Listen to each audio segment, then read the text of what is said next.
At JCPenney's 4th of July sale, it's all stars, stripes, and savings. Enjoy up to 50% off select furniture, mattresses, and window coverings. Plus, shop thousands of doorbusters across the store or use your coupon for additional savings. Take advantage of extended store hours Friday and Saturday. It's time to refresh your star-spangled manor. Shopping is back. JCPenney. Offers end 7/4. Exclusions apply. Doorbusters excluded from coupons. See jcp.com for details. Time for a break to talk about another great deal at McDonald's. It's summer, you're hot, and McDonald's is here to keep you chill with their new frozen drinks. Try their medium frozen Coke, frozen Fanta Blue Raspberry, and frozen Fanta Wild Cherry for just $1.69. What a sweet way to beat the heat. Grab it through the drive-thru or order on the app. Price and participation may vary, cannot be combined with any other offer. McD app download and registration required.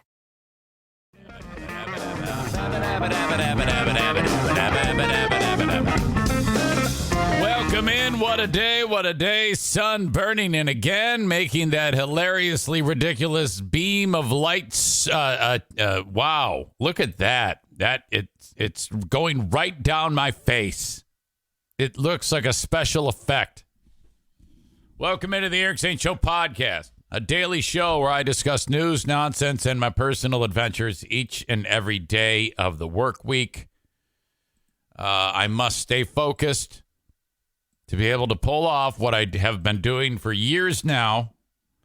And the reason why I say that is because, you know, it's that time where it's like, all right, I'm getting ready to take some time off and, do anything but podcasting as much as I love doing the podcast and talking to you and doing my thing. I also like kind of getting away, but you gotta do it. And then it's like absence makes the heart grow fond. Can't wait to get back. So that's what's happening. Okay, this is the day, the last day, and then taking a little time off. So Friday, and then the vacation doesn't really start Friday because of what I'm about to get into. But then the next day, Saturday, because Friday is going to be a little weird. I think today and tomorrow going to be a little bit weird, As you know, this show originates in the Baldwin Ace Hardware Fear Bunker Studio. Baldwin Ace Hardware, a beacon of DIY awesomeness in the Northland. So, yeah, absolutely. Thank you so much to them.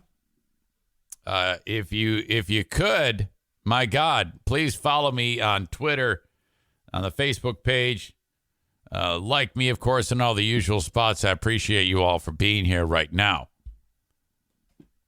My God, Diana had this divorced women party. Well, I shouldn't say that. Not all of them were divorced. I would say, for a change, not as many of them were divorced. Typically, when Diana has her friends over, it's all these divorced women getting together and just having a good time and talking about guys they want to blow. But not the case this time. And I was like helping. I'm the guy, they're yelling at me. Would you get the fire going? Would you get the dogs? I'm like, yeah, of course. I'm so happy to. I want to help. Please, I want to help you. Thank you so much. So that was kind of like my evening yesterday after I got back from the gym. More on that in a second. I did the Who Are These Podcasts show with Carl and producer Chris. Yesterday, it was an incredible time. Man, I just love doing that. Thanks to them for inviting me and doing that show. Really, really excellent. Okay, so today's kind of weird. Just a lot of thoughts going through my head about this colonoscopy.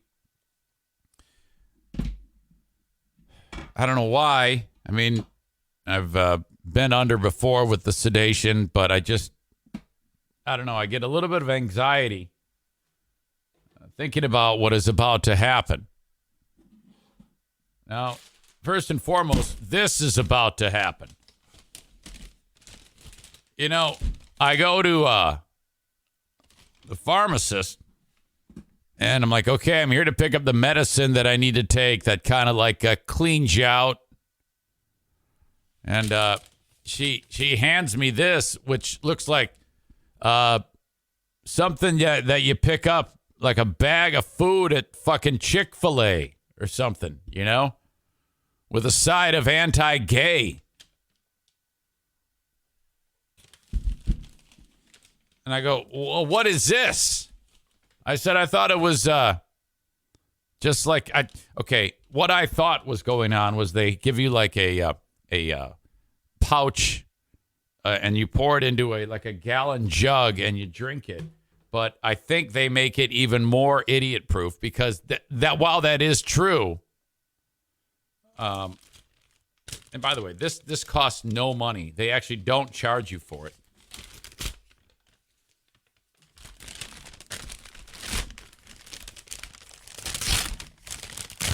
Okay. Oh, boy. It's a type of container, plastic container that you, if you were like painting something, you needed to get a jug of mineral spirits. Oh, fucking shit. All right, so they make this so idiot-proof.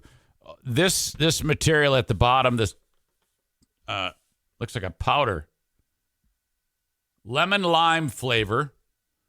Sodium chloride, sodium bicarbonate, and potassium chloride for oral solution. I fill this thing up. I shake it up. Shake it up. Ooh, ooh, shake it up. And then you start to drink it. So these are the instructions. In addition to this, they want me to take a laxative. So they want to make absolutely certain there is nothing in your system. Now, I was a little bit thrown off by the timing of this. First of all, I don't eat today. I can drink black coffee. It's why I have this.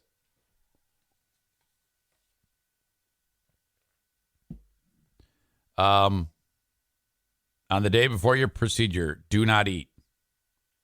Rule number 1. Clear liquid diet as soon as you wake up. I can have clear bouillon or broth. I can have water. I can have coffee, no cream. Tea, juice, apple, white, cranberry, and white grape.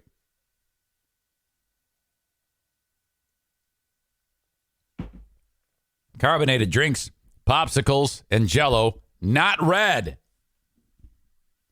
Again, no milk or cream in coffee. 3 p.m. They want me to take 4 laxative pills. 4:30 p.m. Mix, it's called New Lightly. That's what this is, New Lightly. Mix this with a gallon of water. Begin drinking at 5 p.m. And I'm just like, oh, no. Why so late in the day? I thought I was going to be doing it right now and then shitting my brains out like in the afternoon. But no, I guess they want you to shit the bed. You should drink 1 8-ounce glass every 10 to 15 minutes until New Lightly is gone. Well, there's 64 ounces in a gallon, right? So that's about an hour and a half if I did it every 10 minutes. I think, if my math is true. So that would mean that at 6:30, I'm done with that. It says diarrhea will begin within an hour. Oh, I like how it's like, it will happen. It will begin within an hour of drinking the solution and may continue for 2 to 3 hours after completion. All right. So, in theory, that would be, boy, we're looking at 9, 10 o'clock at night at best. After 9 p.m., take 2 gas tablets with 8 ounces of clear liquid. Do not take with food. After 10 p.m., take 2 gas tablets with 8 ounces of clear fluid. Do not take with food. All right, so that means I'm drinking a lot. My bladder is already a little wonky, so I'm going to be pissing all night and probably crapping the bed. Tomorrow. Now, I don't even have a time for when this procedure is supposed to take place. No one has told me yet. They said that they will call sometime today. So, with when I don't even know what time the procedure is. Knowing my luck, it'll be like a 6 p.m. on Friday. So I won't have eaten for all of the day before and then all of Friday, too. Boy, talk about a great starting point for a weight loss program. On the day of the procedure, you may continue drinking clear liquids until 3 hours before your procedure. Then you may have nothing to drink, not even water. That is it. A colonoscopy is important. Age 50 and up, at least every 10 years. Some say even more regular than that, or I should say more frequent than that. I mean, our pal Josh Brown, I think his colon is like falling out of him. He's like a cancer survivor. And so I think he has to get a colonoscopy like every other hour or something like that. Yeah, I might be off on that. I should probably try to get him on. He knows everything there is to know about colonoscopies.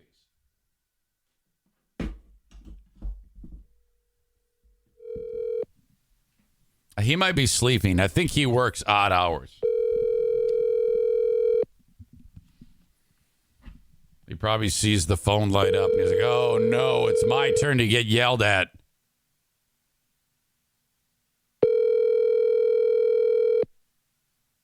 Yeah. Your call. He has only like half an inch of colon remaining. Doing well, I hope. He's probably late. He's probably getting operated on right now, and here I am calling him. What an asshole. So, a colonoscopy procedure used to view the inside of your lower digestive tract, which includes your colon and your rectum. It can help screen for colon cancer and help find the source of stomach pain. I have none, bleeding, and changes in bowel habits. During the procedure, the doctor may remove a small tissue sample for testing. Small growths, such as polyps, may also be removed during the procedure. This procedure takes about 30 to 60 minutes. Bring a driver with a valid driver's license. You will need someone who can drive you home. Your procedure will not be done if you do not have a ride home. You cannot take a taxi or Uber. After your procedure, do not stay home alone. Use heavy machinery, drive a car or a motorhome, or make legal decisions for the rest of the day. It doesn't say anything about podcasting. You may continue your normal activities the following day. Plan to take the entire day off work. Possible risks. You could die. As with all medical procedures, there are possible risks involved with endoscopic procedures. Please read the following information. A reaction to the medication given for sedation may occur. You'll be given a narcotic pain medication and sedative that causes short-term amnesia. Bleeding may occur if a polyp has been removed. This occurs 2.9 to 8.7 times out of 1,000 patients who have had a polyp removed. Bowel perforation, which could require a surgical repair. This occurs in 1.0 to 3.0 out of 1,000 patients. Can you imagine the horrible feeling you are if you're the doctor conducting this and you're like, uh-oh. Doctor, what do you mean, uh-oh? I think I just ripped this man's colon. A missed polyp or other abnormality or inflammation at the IV site is possible. All right. So we're in a holding pattern right here. Today's the day. Very, very important. Update on the NFK. as you know, the ultrasound said that it appears all they can do is interpret on the ultrasound. They pass that information off to the doctor. I'm waiting to hear back from the doctor. Said, yeah, there are little nodules on that liver that look a little bit not normal, which could be some type of issue. And the word cirrhosis and the other one, hepatocellular disease. That is some type of liver issue. It could be one of many things. But the liver indicated it's supposed to be smooth and flat. His indicated that there could be something funny going on there. Upon breaking that news to him, as I told you, he immediately rebelled. And I said, well, I'm not going to quit drinking. And I just looked at him, and I want to have that discussion with him. I go, now in my head, I'm thinking, well, he goes, that was because I used to drink a lot more before. I mean, 3 or 4 beers a day is not a big deal. And that's what he said. And I go, well, yeah, I don't know. That's a conversation you have to have with your doctor. I'm good at kicking that can down the road. I mean, because I want to challenge him. Now, what I want to say is, well, it doesn't matter if it was caused by the 10 beers a day you used to have or the 3 or 4 that you're having now. The fact of the matter is, if you have cirrhosis of the liver or liver cancer, you can't unring the bell. It's still there. So it doesn't, I would guess that you would, this is what I did not say to him, but I wanted to say to him, I'm guessing you'd want to give your liver every chance of getting through this to some degree and living a long, full life by, no more beer for Kevin. Which I can't believe that came back that way. That's just hilarious. But I think he had a realization because that night he drank non-alcoholic beer, which we have plenty of here at the house for me. And then he says to Diane, he goes, hey, you going to the store, Pooh? I can. What's up? Well, can you get me some beer? Some of that NA, Bush NA beer? Give me 2 cases of Bush NA and just a 12-pack of regular Bush. So, he's cutting way down because prior to this news, see, he's all bark and no bite. He's actually worried, I can tell, because he's already changing his habit, which is good. He would get like a dirty 30 a week. And, every week you drink a dirty 30. But now he went with 2 cases, 12 packs of Bush NA and 1 12-pack of regular Bush. So we'll see how this goes. I think he's worried. And I'm waiting to hear back from this frickin' doctor. I reached out to him trying to get some information from us. So what's the next steps? You see some abnormality on the liver. What's going on? Haven't heard back.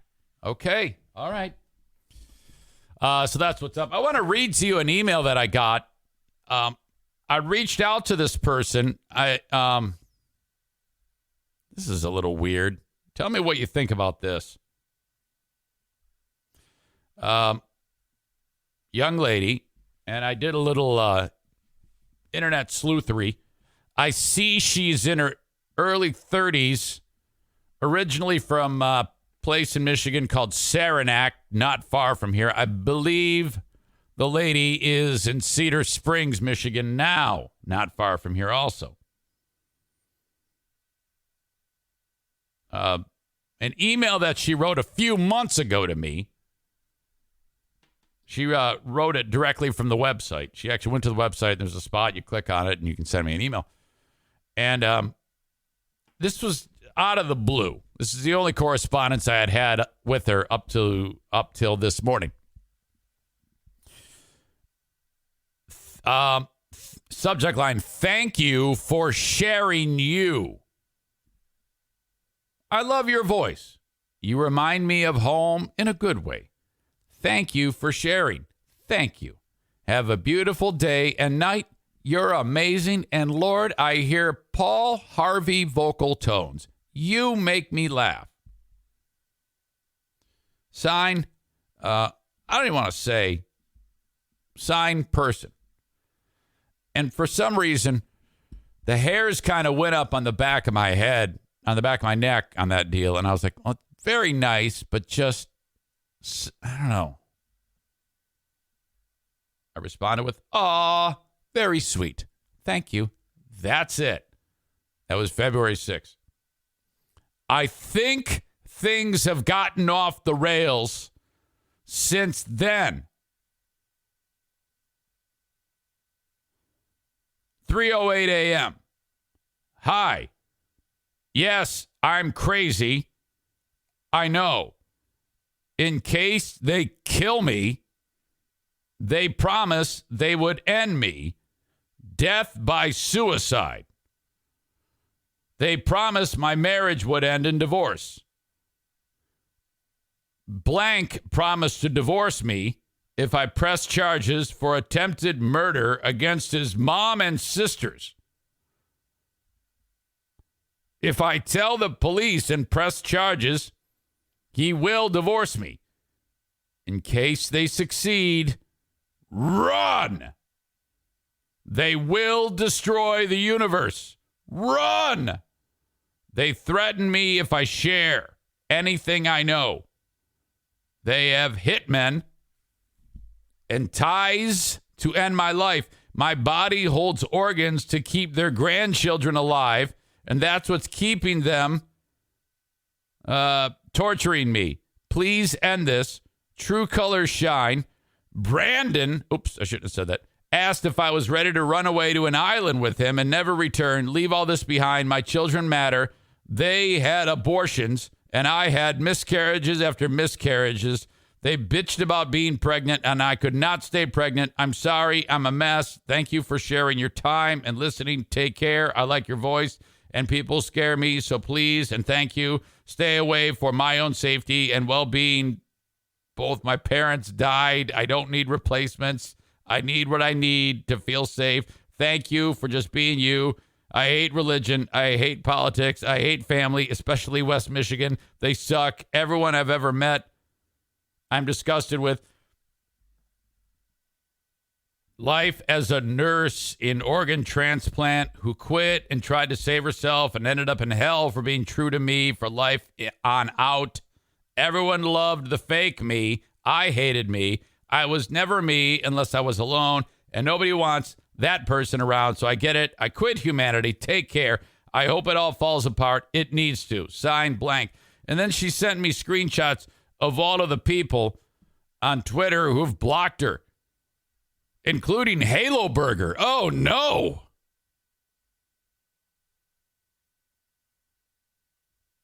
Wait a minute. Or did she block them? No, I think she blocked Halo Burger.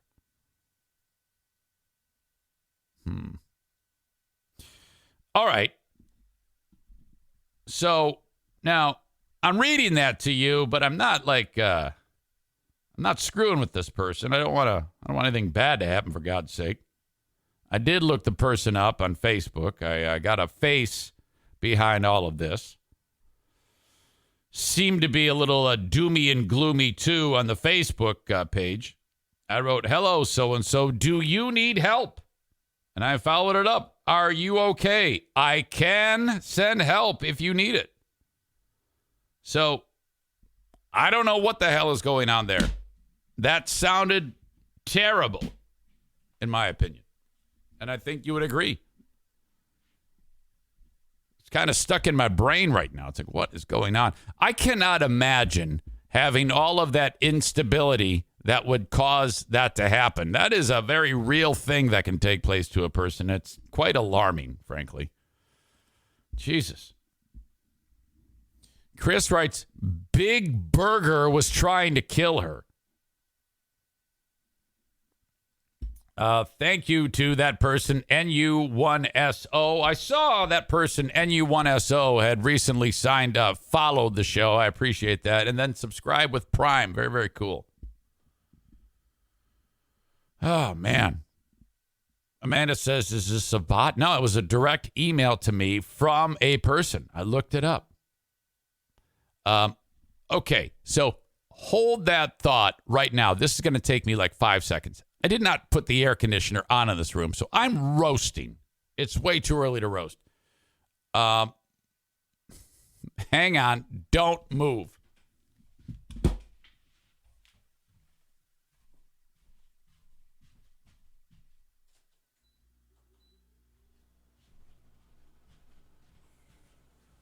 No. Amanda says, Ghislaine Maxwell emailed him. I don't know who this person is. Says, what amount of my donation will make you a little happier? Corey says $69. Tyler says perhaps $1,000. Kyle says it only feels like 70 degrees outside. Yeah, what I am in right now is a pizza oven. You got to understand that. It gets so freaking hot in here. Dude, you need to Baker act in this crazy bitch. R. Healy says, I don't know what Baker Act means, but I think it means get the cops over there or something like that. Well, all right. I hope you're okay. I hope you get back a hold of me. And I hope that you get the help that you need. You know, seriously. All right. For you folks that are getting the show on Facebook, Twitter, and YouTube, just know that I'm about to kick you out, all right? We got plenty of great things to talk about on this show, and I want you to be there, but you got to follow on Twitch. I only put a handful of minutes on Facebook, Twitter, and YouTube, so go to twitch.tv/Eric Zane Live, and then you're in business. Just follow the page, and you can enjoy the show without any interruption whatsoever, and so that is what I encourage you to do. So also, if you ever want to hear just the audio podcast, most people who get my show get just the audio podcast, and that's fine. You can download it wherever you download shows. It's quite an easy thing to do. Just search Eric Zane Show on your favorite podcasting platform, and you are in business. So I will send you off on your way. I hope you have a wonderful day. Twitch and Facebook brought to you by Irvine's Auto Repair, Grand Rapids Hybrid, and EV. On Twitter, brought to you by Blue Frost IT. That's it, at Eric Zane Show on Twitter. And YouTube, search Eric Zane Show on YouTube. Subscribe to the channel, bell notification, brought to you by Frank Fuss, My Policy Shop Insurance. And yeah, we are off and running. If you ever want to reach me via email, just like that nice lady, you can send it through the website or just reach out on the Shoreliner Striping inbox. Eric at ericzaneshow.com. I love getting email correspondence. I know that's old school, but something about it, I just prefer it. So makes it easy. What the hell was I going to say? What does that even mean? Pills update. Did I write something down and I don't know what it means? Pills update.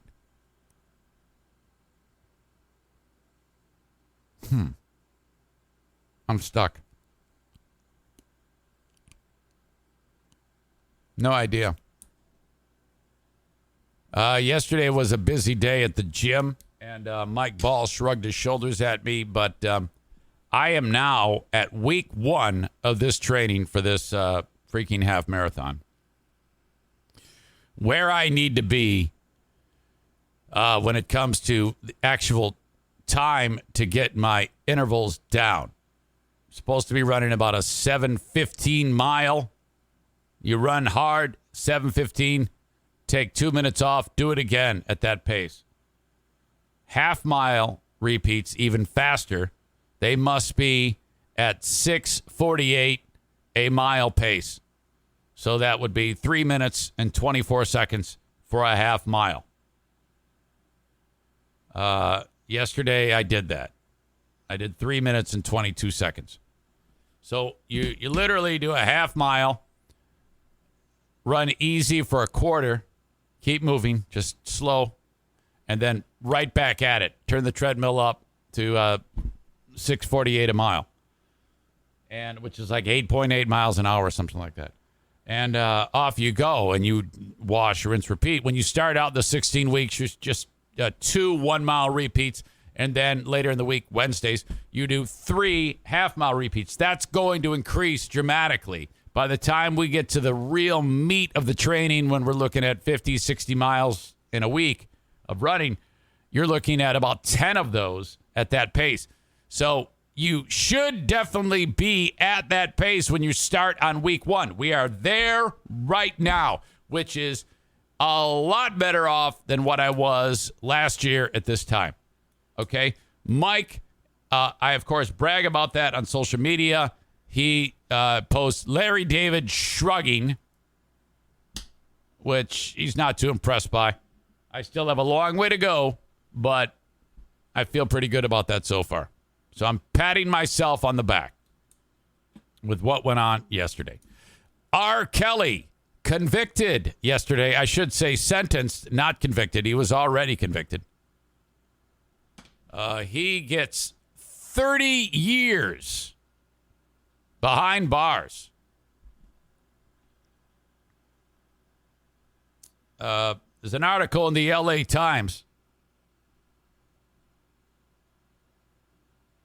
Javante Cunningham is one of the women who he raped. You know what's interesting about R. Kelly is how long it took for anything to actually start moving towards a reckoning, you know?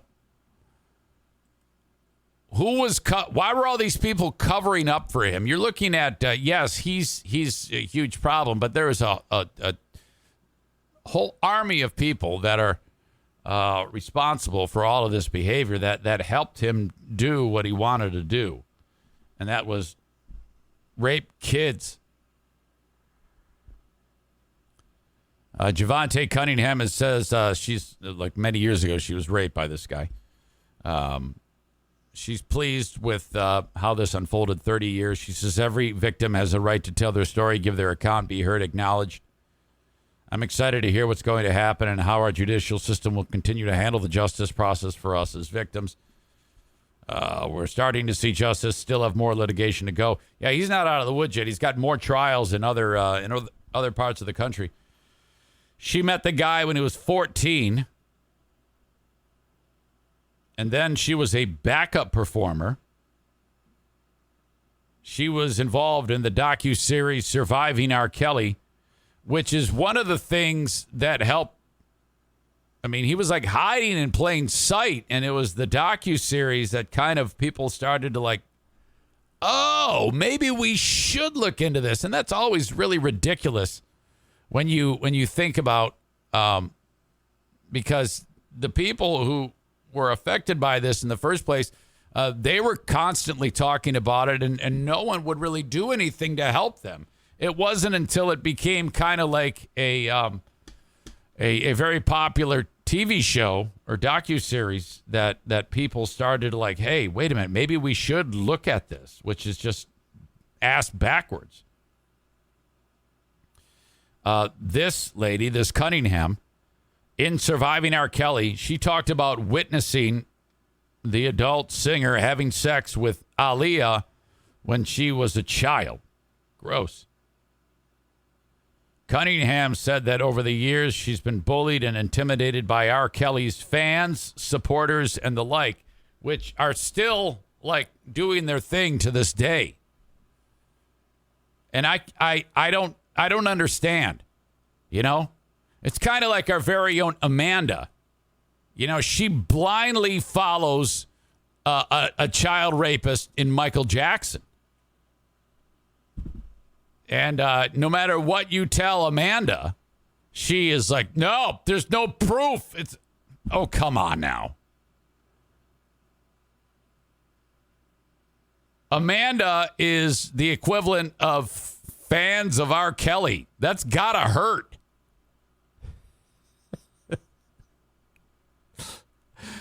I can actually hear the eye rolling right now. She writes, fuck you. I'm a little disappointed in R. Kelly. He did good music. Wait a minute. Did you just forget the Michael Jackson shit? Did you write, I'm a little disappointed in R. Kelly, and then added a compliment to it? I'm a little disappointed in R. Kelly. He did good music. What the fuck? You should be outraged by R. Kelly. You should be disgusted with R. Kelly. He's a criminal. And then, so basically, you just said that you support R. Kelly and you support Michael Jackson. Are there any other baby rapers that you want to throw your support behind?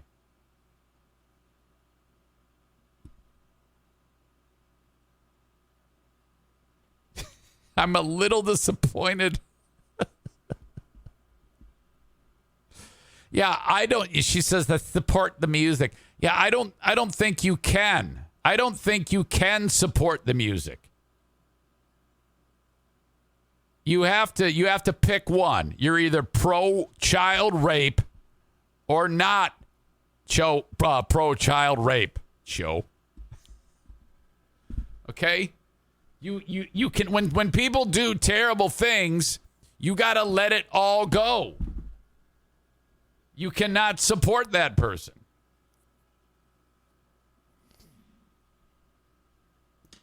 I'm sorry. There is a line.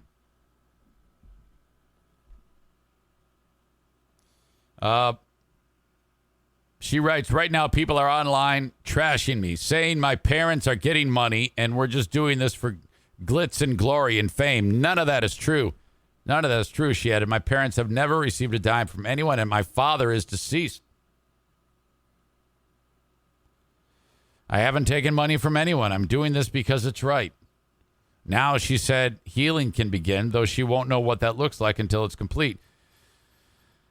She adds, the Bible says that what you do in secret, God will reward you openly, Cunningham said. He did all of this in secret, so now he gets rewarded openly with a prison sentence. So he gets a prison sentence, and so I bet you R. Kelly is like, he's looking at his download stats, and he's like, man, I got one woman in West Michigan who still loves me like crazy. She's buying all my shit. Amanda's going to spend this weekend watching old episodes of The Cosby Show, watching Surviving R. Kelly and disputing all the facts, and buying Michael Jackson music and dancing her ass off to it and saying, I love his music. I love this show. I should be allowed to do that. Cunningham's attorney, Gloria Allred, who represented many of the victims who testified in the Brooklyn trial, said during the same video interview that many of the singer's victims and witnesses were deterred because there were so many attacks when they spoke their truth. Fears of retaliation and intimidation by fans like Amanda. Supporters of R. Kelly like Amanda. Vendors of R. Kelly.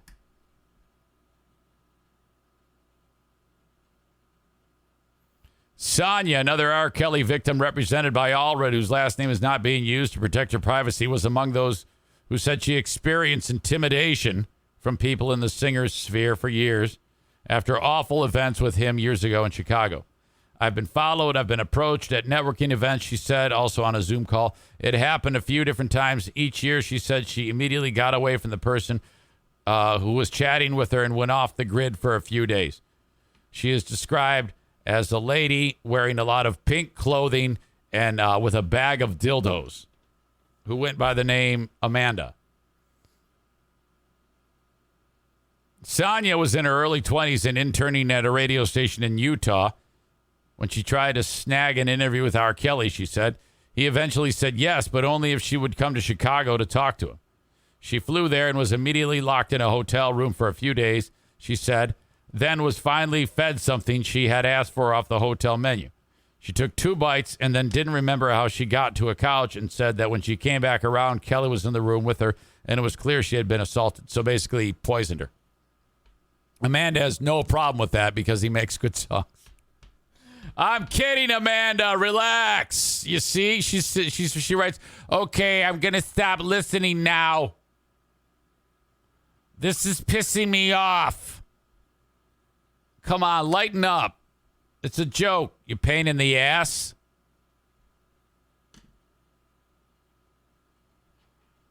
Uh, 30 years ago is spot on for me, she said, about the sentences.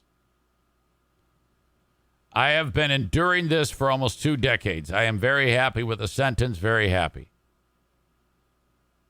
Earlier Wednesday, another victim represented by Allred spoke with reporters. This happened to me a long time ago. I was 17. I'm 45 today. Survivor Lizette Martinez said outside the federal courthouse in Brooklyn. I never thought I would be here to see him being held accountable for the atrocious thing he did to children. Martinez met Kelly at a mall in 1995 and was involved with him for 4 years, hoping for a singing mentorship, but instead, she said, lost her virginity to him when she was underage.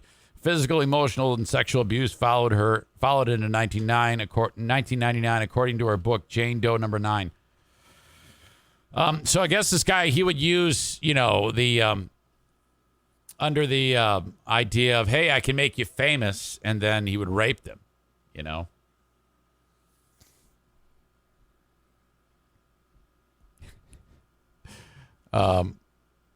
Radio voice Linda says, uh-oh, more Exodus, more Zaniac Exodus. That, of course, known as the Great Zaniac Exodus of 2022. Never forget, we're trying to put that behind us.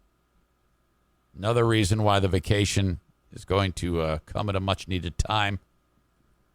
The Zaniacs have fled.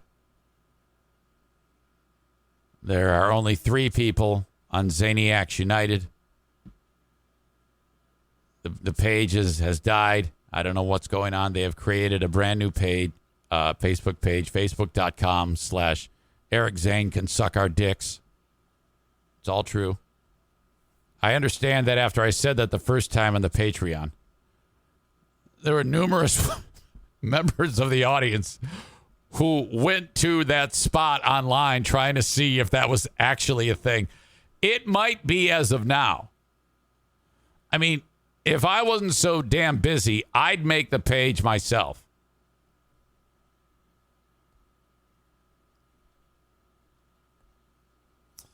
Amanda says, in honor of all of you, I'm listening to Michael Jackson all weekend. Fuck all of you.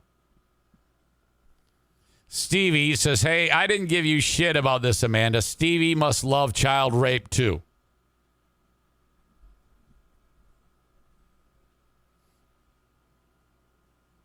Wow. Stevie says, Eric, you said it was such a straight face. I believed it when you talk about the Facebook page. Well, yeah, I'm acting.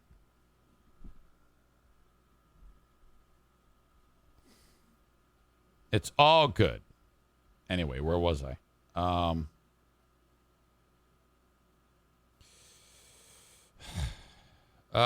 This victim says, I don't think it's enough, according to the New York Times, but I guess I'm pleased with it. Robert Sylvester Kelly is away and will stay away, will not be able to harm anyone else. It's been a huge investment of time and emotion for so many of the victims. Gloria Allred said on a video call they had to go through quite a bit to win justice. It wouldn't have happened without them. It couldn't have happened without them. They were finally heard, and more importantly, so many of them were believed by the jury. That's a vindication for many of them. I hope this sentence serves as its own testimony that it doesn't matter how powerful, rich, or famous your abuser may be, or how small they make you feel. Justice only hears the truth, with the exception of this lady named Amanda in West Michigan. That was from Brooklyn U.S. Attorney Breon Peace Wednesday in a post-sentencing news conference outside the courthouse. Meanwhile, R. Kelly attorney Jennifer Bonjean, who's the one who represented Cosby, or is representing Cosby, told reporters outside the courthouse that her client was prepared for the sentence, had regrets, and was sad. Bonjean represented Cosby in the civil trial, which he lost. in the civil trial with Judy Huff, the lady who got $500,000, said Kelly was not a predator. Kelly was not a predator. How can you possibly say that? And added, Robert R. Kelly disagrees with the characterizations that have been made about him. You were on video pissing on a 14-year-old. You were on a video doing that. Which, how did he get away with that? I think he was exonerated in that trial. I don't understand how that even takes place. They got video of him going tinkle on a kid. 55-year-old R. Kelly scheduled for another trial starting August 15th in federal court in Chicago. He faces charges of producing child porn and luring underage girls into performing sex acts. Amanda says, I bet you 100% if Michael Jackson was alive today and knew about this, he'd be so pissed off. Yeah, he'd be pissed off that he wasn't R. Kelly and that those weren't boys. That's why he'd be pissed. You know, I'm just so pissed. I'm pissed off that all those victims weren't young children, young boys at the age of they're way too old. They need to be about 6 or 7. And you got to replace R. Kelly with me. That's why I'm pissed off. Because in a way, I'm living vicariously through him. Except, Jesus, okay, I'm done. Come on now. These are all jokes. You got to fucking lighten up. There's a rule when you come to Neverland that you got to get wet. My shoulder was dislocated, literally. All right. Rest in peace, R. Kelly. See, the problem, Amanda, is if you don't want someone to get your goat, me, don't show people where it's hid. This is all your fault. Okay? If you show me where the goat is hid, I am going to go get the goat. And I've spent the last 20 minutes getting your goat. And that is my job. All of these other people are laughing at the fact that I have just labeled you as a supporter of child rape. You should have a bumper sticker on your car that says, children being raped makes me happy. That's what you should have, because you've mistakenly showed me where your goat is. And now that I know where your goat is, it is my duty, my sworn duty to the members of this show to go get your goat. Most people are aware that if they do this, they are in great peril. So your goat is mine today. No matter what you do, I have your goat. And I love you dearly. Now, if you do want to join the Great Zaniac Exodus of 2022, I think they're starting a podcast, which I still think is a great idea. You guys got to do a show all about the things. You just make it about hating me. You got Dirk. You got Bleeding Heart Brian. You have Anna. Jim Brady. Remember Jim Brady? Troy Finholm.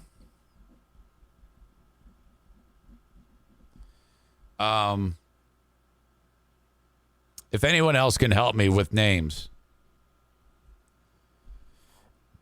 I, of course, remember the recent ones. Dean, he is in that. Nick is in that. I think there are other members that are trying to get involved and want to enter the group, and they're watching this right now. Let me see. Maybe not. Okay. There's one in particular that I'm not going to name who is actually watching the show right now. Not Jamingo. I'm pals with Jamingo. He actually reached out to me on last week when this was all. He goes, "Hey, are you pissed at me?" I go, "No. What the fuck am I going to be pissed at you for? What the fuck is the problem?" And I go, "No. I'll get serious. No, I support you. I think you're fine."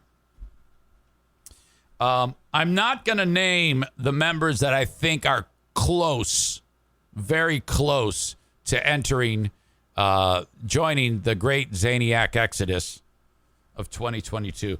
But I will say that there are 1, 2,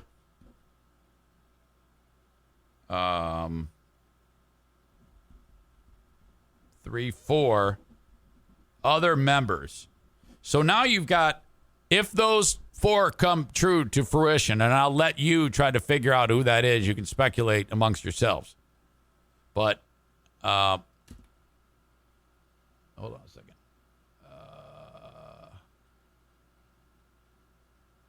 Okay, one of you is here.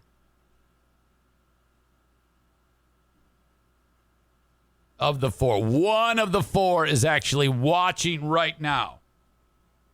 And if you think it's you, you're right.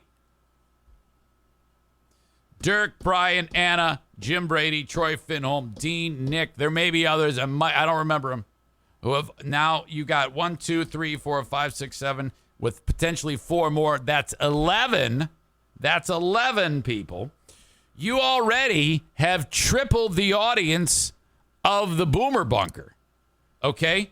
And I would imagine that those 2 would probably want to watch too. So you have the makings. I have 54 people that are watching the show. You already have a pretty good start, like a fifth of what I have. So you can build from there, and you can do different topics about how you hate me. And it's, Adam, forgot Adam the Odd. Thank you. All right. You have a show.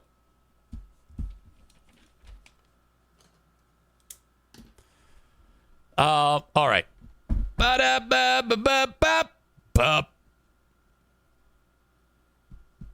Patreon.com/Eric Zane. If you want more content each and every day of the work week, I do another show. I will do another one today. That'll be my last show until I meet again with you on July 11th.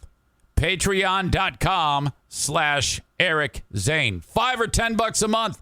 That really, really helps keep the lights on. So, I am obviously experiencing a great amount of loss with the Great Zaniac Exodus of 2022. So I'm looking for people to fill their spots. What's interesting about the Great Zaniac Exodus of 2022,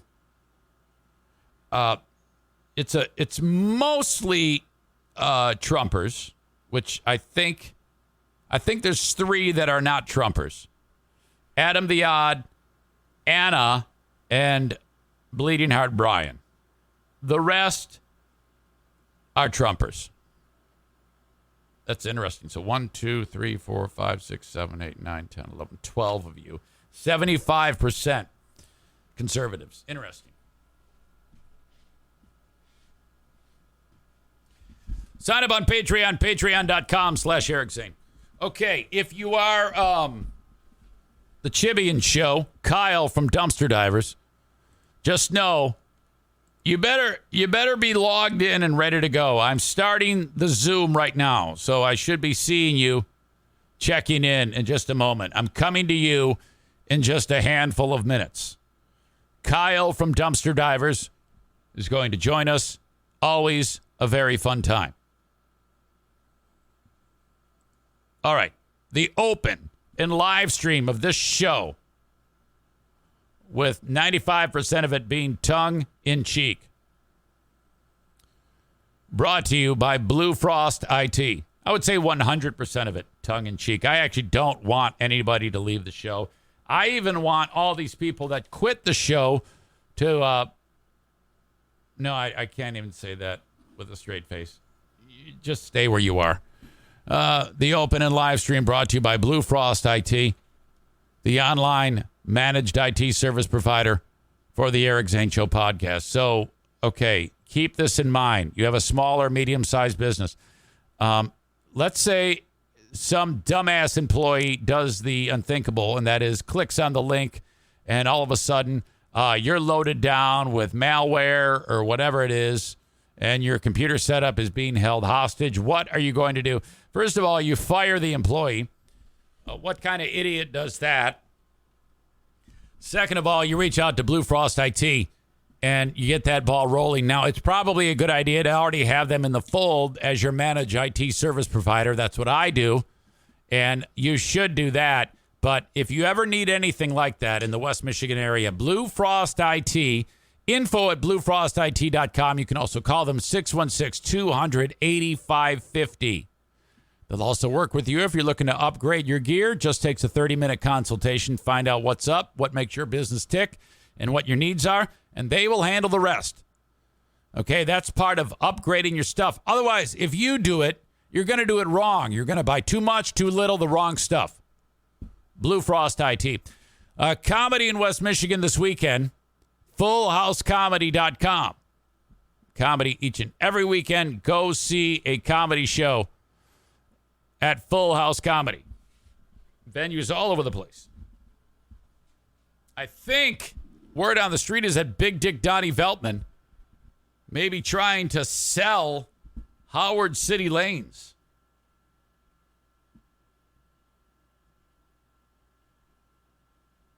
Let me see. Wonder if he'll pick up. I see you, Kyle. Don thinks I'm trying to get money out of him.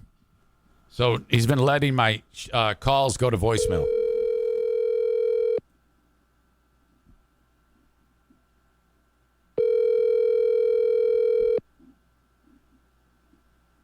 Not going to happen. I'm 0 for 2 today on phone calls. Damn it.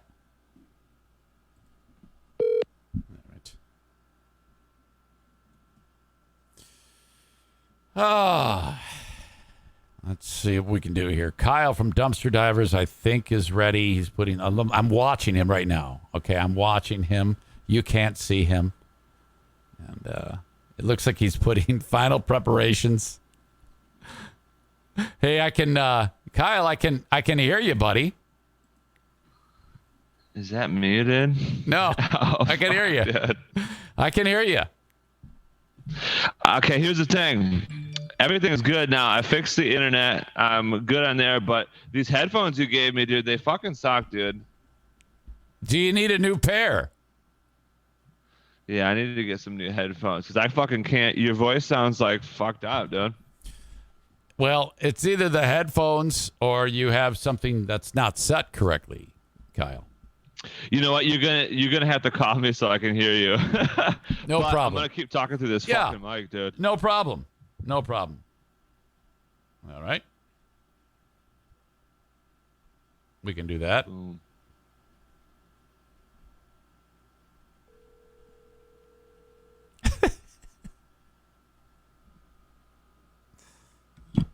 Hello, sir. Hey, Kyle. Hey. Yeah, put the mic up to your face. Oh yeah. And then mute the mic on your phone. Straight up muted, dude. So you can hear me through the phone, right? Yup. Oh, you sound glory. Well, welcome to another edition of Let's Kill. You must feel good about this. I'm feeling good about this one because here's what I fucking did, Eric Zane. I'm out in the fucking hallway right now, right underneath where the Wi-Fi comes out. So, and it says the signal is 100% strength. So I feel like I should be crystal fucking clear right now, dude. Okay. I am, it sounds actually great. Yeah, everything sounds fantastic. Hell yeah. Did you just put the phone down? Yeah, I put it on speaker. Yeah, you can't. You can't do that because then the speaker bleeds through to the microphone. You have to hold it back up to your head. Fuck. So you can hear yourself right now? Correct. Fuck, dude. That's okay. That's okay. I can. Both hands are good this way. People are like, "This is so fucked. What is going on here?" Every single week, it's something. But it's kind of like a shtick, though. You know what I mean? It's like slapstick comedy, but of technology. There was a time when I would put you on. There have been a few times when I did it, and it was flawless. I know, dude. But guess what? We're a couple of nut jobs, so it's hard to make that shit happen, dude. Okay, Kyle, what's going on in your world? What do you want to talk about? So first off, Eric Zane, the show's working out pretty good for us so far because I got some couple easy listeners are going to use us pretty quick here. I think, what was that one guy's name? Maybe Gary or Greg? No, Greg. There's a dude named Greg going to use us pretty soon for some junk removal action. Somebody fucking else just signed up recently with us, and I think is the guy Greg? Is his last name Neuenfeld? Does that ring a bell, Kyle? Oh no! Hey, now I can't hear shit. Hey, it says Kyle. Okay, now you're back. Well, I don't know what happened. Don't touch anything. Don't touch anything. That fingered the computer. That was my bad. Yeah, get your goddamn fingers off of the computer and just sit there. Why can't you just sit? Just sit there and talk to me. Because I'm nuts, dude. I don't care what these fucking people's names are. No one gives a shit what their fucking name is. Well, I just wanted you to know that the crowd is coming through in the clutch, dude. That's great. Fuck those guys. Anyways, we got some fucking people using us, so that's awesome. Okay, I'm happy. Yeah, Chris K. That's right. Chris K. ordered a dumpy too. Thanks, Chris K. Okay, good. That means it's working. You know what?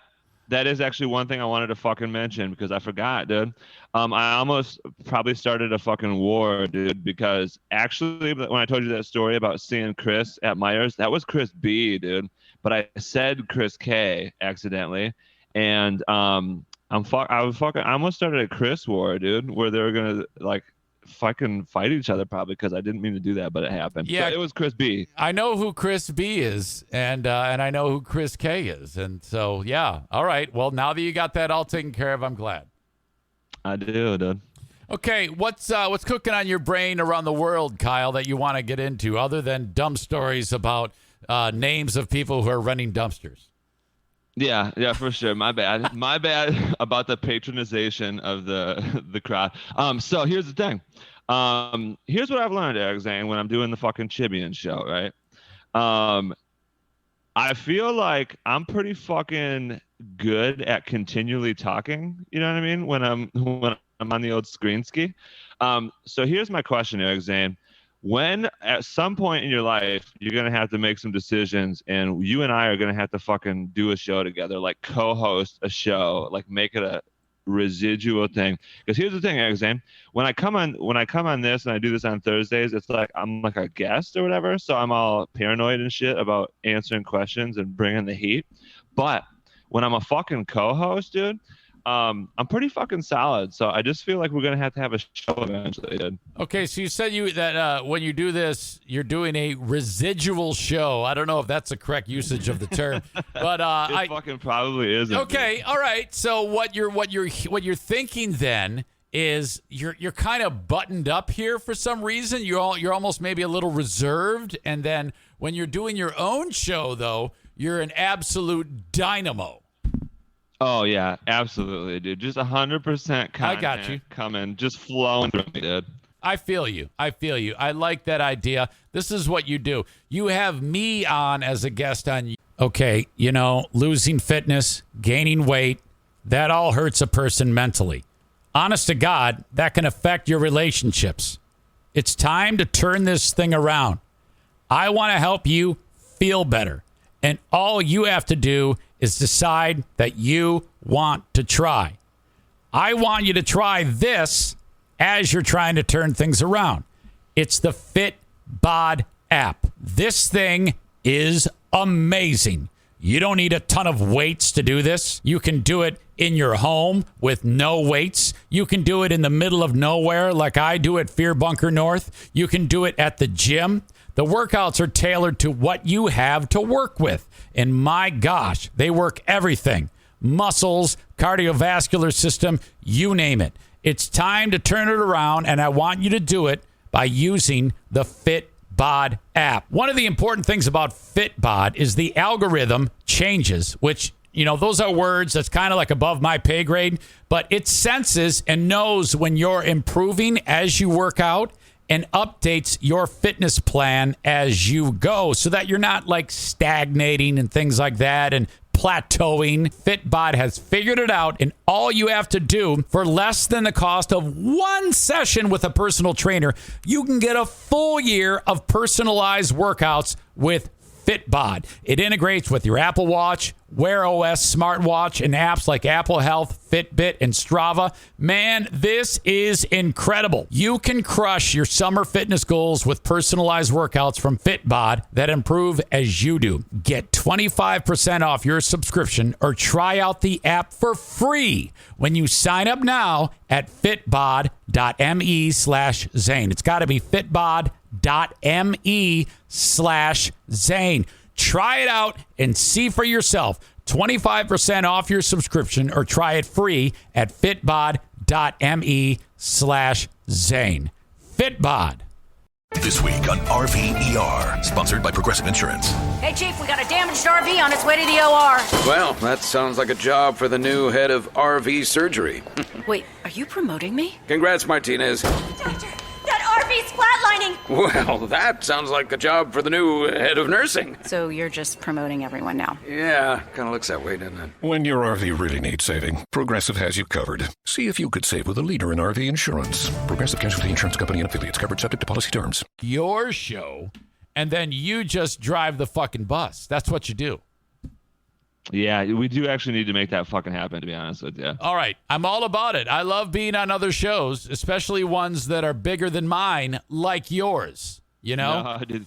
Chibian show, dude. Slowly, I feel like slowly, somewhat organically growing. I think we're up to like maybe 60 downloads total, which is... Well, that's awesome. That's great. In fact, my mind, fantastic, but it's probably the same. It's probably like the same three fucking people, probably, I feel like.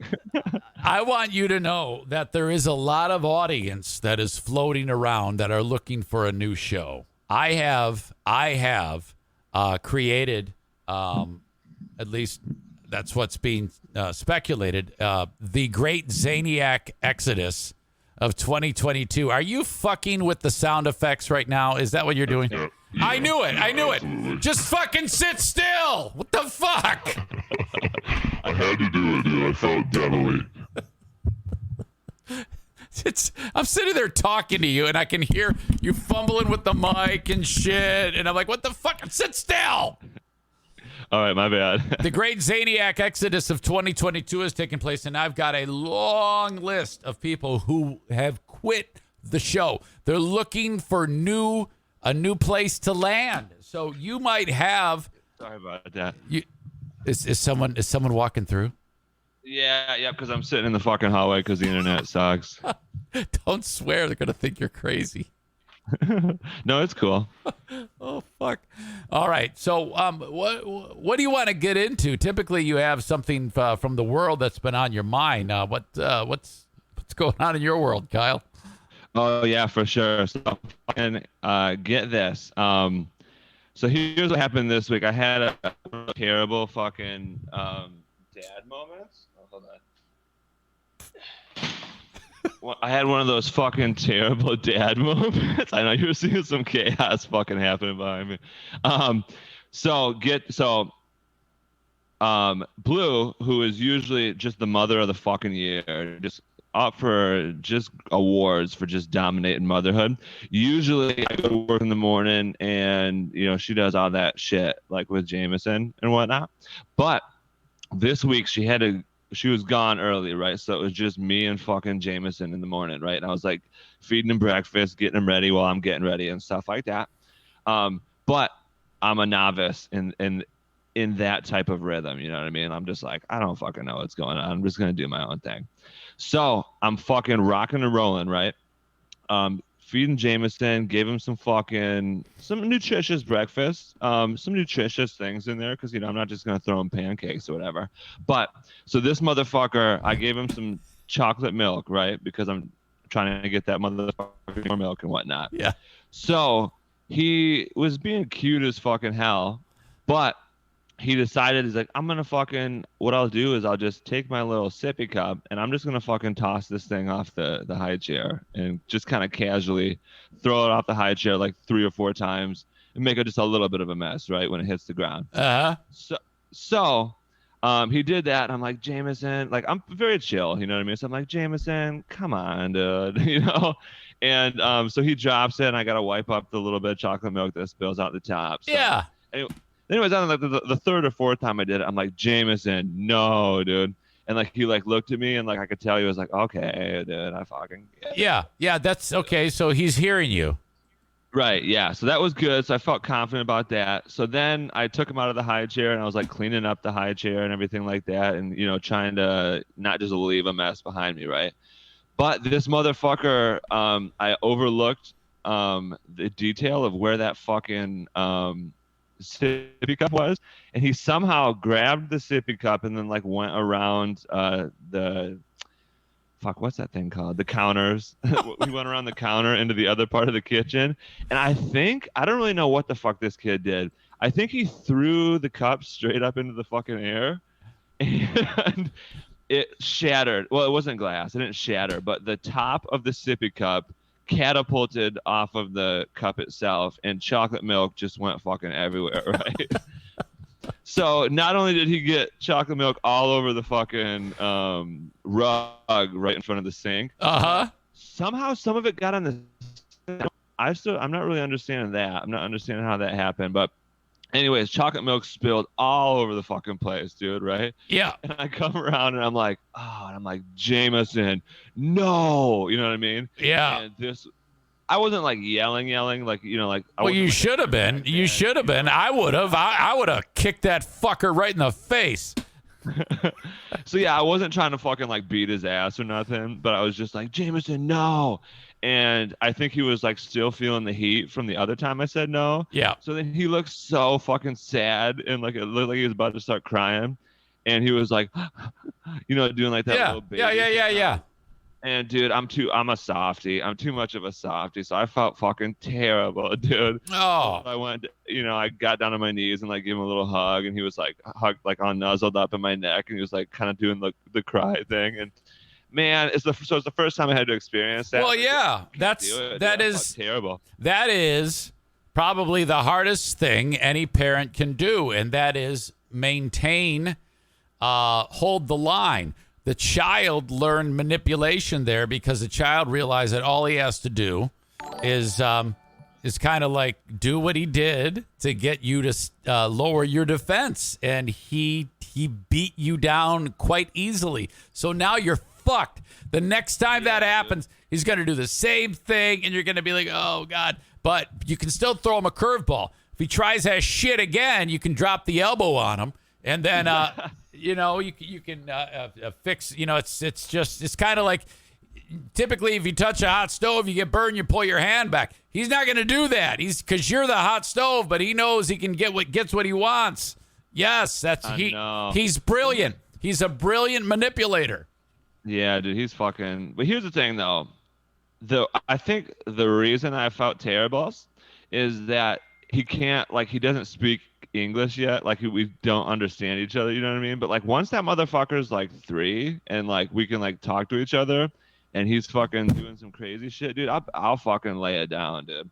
That's when then I'll have no problem doing it. But like just now, because he can't understand me, then I fucking feel terrible, so dude. I see what you're doing. You're going to kick that can down the road so that when he's not so cute, and then get ready to scream at him or some shit. Yeah, basically, I feel that's how I feel, basically. All right, yeah. You know what? You have just voiced the probably number one problem of any parent. You are not alone. I did the same thing. I talk a big game, but man, I did the same thing when those little fuckers would stick their lip out like that, and I was like, "Oh, don't do that shit, you asshole."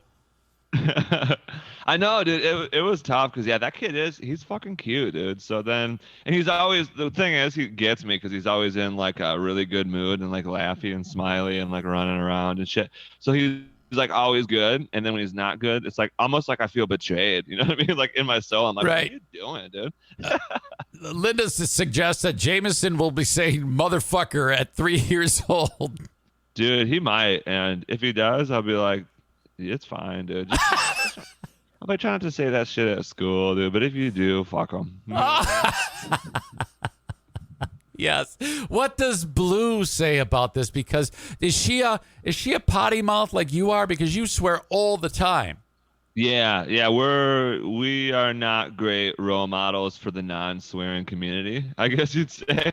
But yeah, like we talk about it all the time. We're like, we're gonna have to stop this eventually, and I'm like, yeah, I fucking know. Yep. You know what I mean? Yep. All right, excellent. Well, that's a very relatable story. I'm glad you shared that with us. Thank you for that. Yeah. And then let me tell you this other story about James. I actually posted it on my Facebook yesterday. But not everybody's my friend on Facebook, so I gotta tell you guys fucking about it, dude. So Jameson also recently decided to enter this new phase where he likes his dick and balls to be out in the open air. And so he just started like ripping his diaper off, right? And so he just like, basically what he does is, this is him, right? You'll just turn your head and then you'll look back and his diaper will be off and he's just kind of like holding his drink, and then in his other hand he's just holding his D&Bs and he's just watching TV, right? So he's just like he's in his 20s, just like, you know what I mean? Just like, I'm just gonna watch TV and just hold my junk and no big deal. But it's funny, like at the time, because you're like, he just wants to be free and watch TV, dude. Right. Like, you know, nice little slogan for him, dude. Yeah. But me and Blue were making the joke. We're like, we gotta fucking somehow figure this out too, because eventually he's gonna do that and he will have shat in the diaper. You know what I mean? Oh, he's yeah. gonna have a nice little fucking brown pond in there, dude.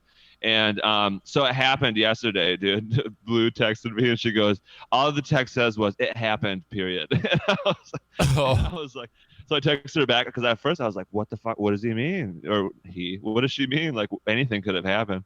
And so then I'm like, what's going on? And she was like, he ripped off his diaper and there was shit.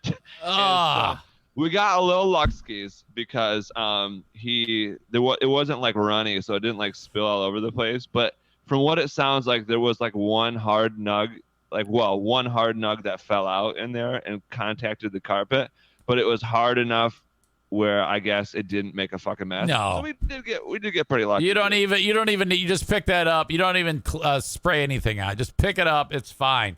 You know. But you're running into real seriously odd territory because you have 2 dogs, and they would love to eat that fucking diaper. Okay? Yeah, they would too, dude. And then worse yet, if Jameson picks up the actual shit, hopefully he's got enough sense not to do that. But if he does, he's going to do a poo-poo Picasso or a doo-doo Da Vinci on the walls. And you got to be careful. Hey, I like what we got, fucking radio voice Linda, and we got Melissa over here talking about how they fucking swear and their kids. Yeah, see, if the kid, you know what I mean? It's like, it's the classic kid rule, dude. Like, if we're just cussing all the time, then it's not going to be like taboo to him or whatever, you know? And then, because when I fucking started swearing in like 4th or 5th grade, like I was all secretive about it because I was like, oh, dude, like, you know, I'm not allowed to say this. But, you know, maybe if Jameson's like, yeah, I don't fucking know what's going on, dude, then he'll right. Yeah, I see Kenny made the point. It's still weird to me to hear my adult children say fucking stuff. And I'm with them. My son is 27, and I'm like, what the fuck? I go, Jim, you got to stop swearing. And Jackie is the same thing, like, fucking, no way. Stop. I cannot handle when my kids swear. It's like, watch your fucking mouth, okay? Yeah. Yeah, no, I'm different, dude. I'm like, I'm going to teach him eventually. I'll be like, hey, I'm going to teach you this fucking language of English or whatever, but you just got to know that we made it up, dude. It's not real. Like, it's made up stuff to communicate, dude, but it's not real. Yeah.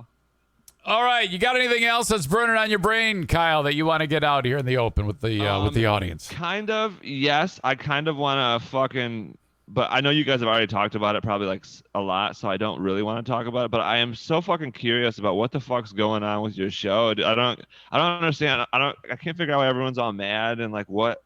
I don't understand what the fuck was going on. But I don't. Well, I figure you guys have probably talked about it 100 times already. I think I'm not positive because no one's talked to me, but this is they've heard a lot of it, but so I'm going to rehash it for you, and I'll try to make it interesting and fun the way I do. The most recent turn of events. Okay, you had there was an incident where I was bitching about people parking in front of my mailbox. And audience members decided it would be fun to park in front of my house, actually in front of the driveway, I guess. And one day I show up at that same day, I drive home, and there's a car in front of my driveway. And it was this gentleman. Stop it, you fuck. I'm talking. I'm going. And he's parked in front of the house. And I got pissed off about that. So I yelled at him and told him to get the fuck out of here. And I said, quit crossing the line. And so that was it.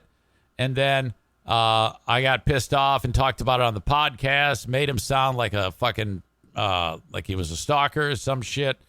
And then I thought about it a little more, and I said, hey, I want to turn this around. I want to apologize and fix it. One of those deals. So yeah. I had a long conversation with the guy, and it worked out. And then that was it. So that ended. So I thought. Then, now that was an isolated incident. The next isolated incident was this guy, Adam. I was getting annoyed with the overabundance of superfluous commentary on the chat. That was a nice sentence. Yes, I occasionally like to go and look at the chat because it does provide a degree of interaction that is unique and fun. Okay? But it was getting difficult to actually pick and choose things that are usable because I have a split second to glance at it, decide if it's worthy of saying, and then moving on. And so if I have to, look up and down the column of comments, which all fly in at once, it's a challenge. So what I said, which was the problem, I said, all right, it's getting a little hard to see on the chat if we had a few less people writing song lyrics. Because a few of the people on the chat, if I say the word, any word, think of a word, Joker, people on the chat would then take any song lyric in their head that contained that word and write out the verse of the fucking song or a line from the song. And that's all I said. I said if I had a few less song lyrics, I think I would be good. And that is it. And shit. The one guy, Adam, went off the deep end.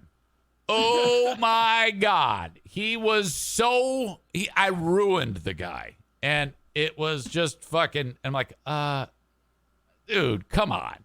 You've got to be fucking kidding me. And so here we have all of this and, a lot of give and take over the years. And now this is now another issue. Okay. So that ends. After that happens, I take time off. This was a month and a half ago, maybe a month ago. Oh, okay. This is a long time ago. Okay. Yeah. And I had been having all of those issues with the chat, and then because of the chat, I had, lost another audience member in this stupid way. So I said, well, fuck it. I'm just going to go and do the show for a little while.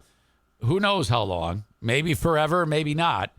And just do the show, and I'm not going to look at it. They're still talking, but I'm just not going to look at it. Yeah. Because I just wanted to get some clean air. I wanted to kind of reset the thing. I didn't say anything about it. I didn't address it. I just did the show. Well, a handful of people have a chat on Messenger where they talk about me. Now, they don't know it, but I see it. So part of the discussion is, hey, if he is going to not address this, if he is not going to talk to us, I'm out. I'm quitting the show. And so that put into motion it was kind of like the cherry on top for what resulted in the Great Zaniac Exodus of 2022.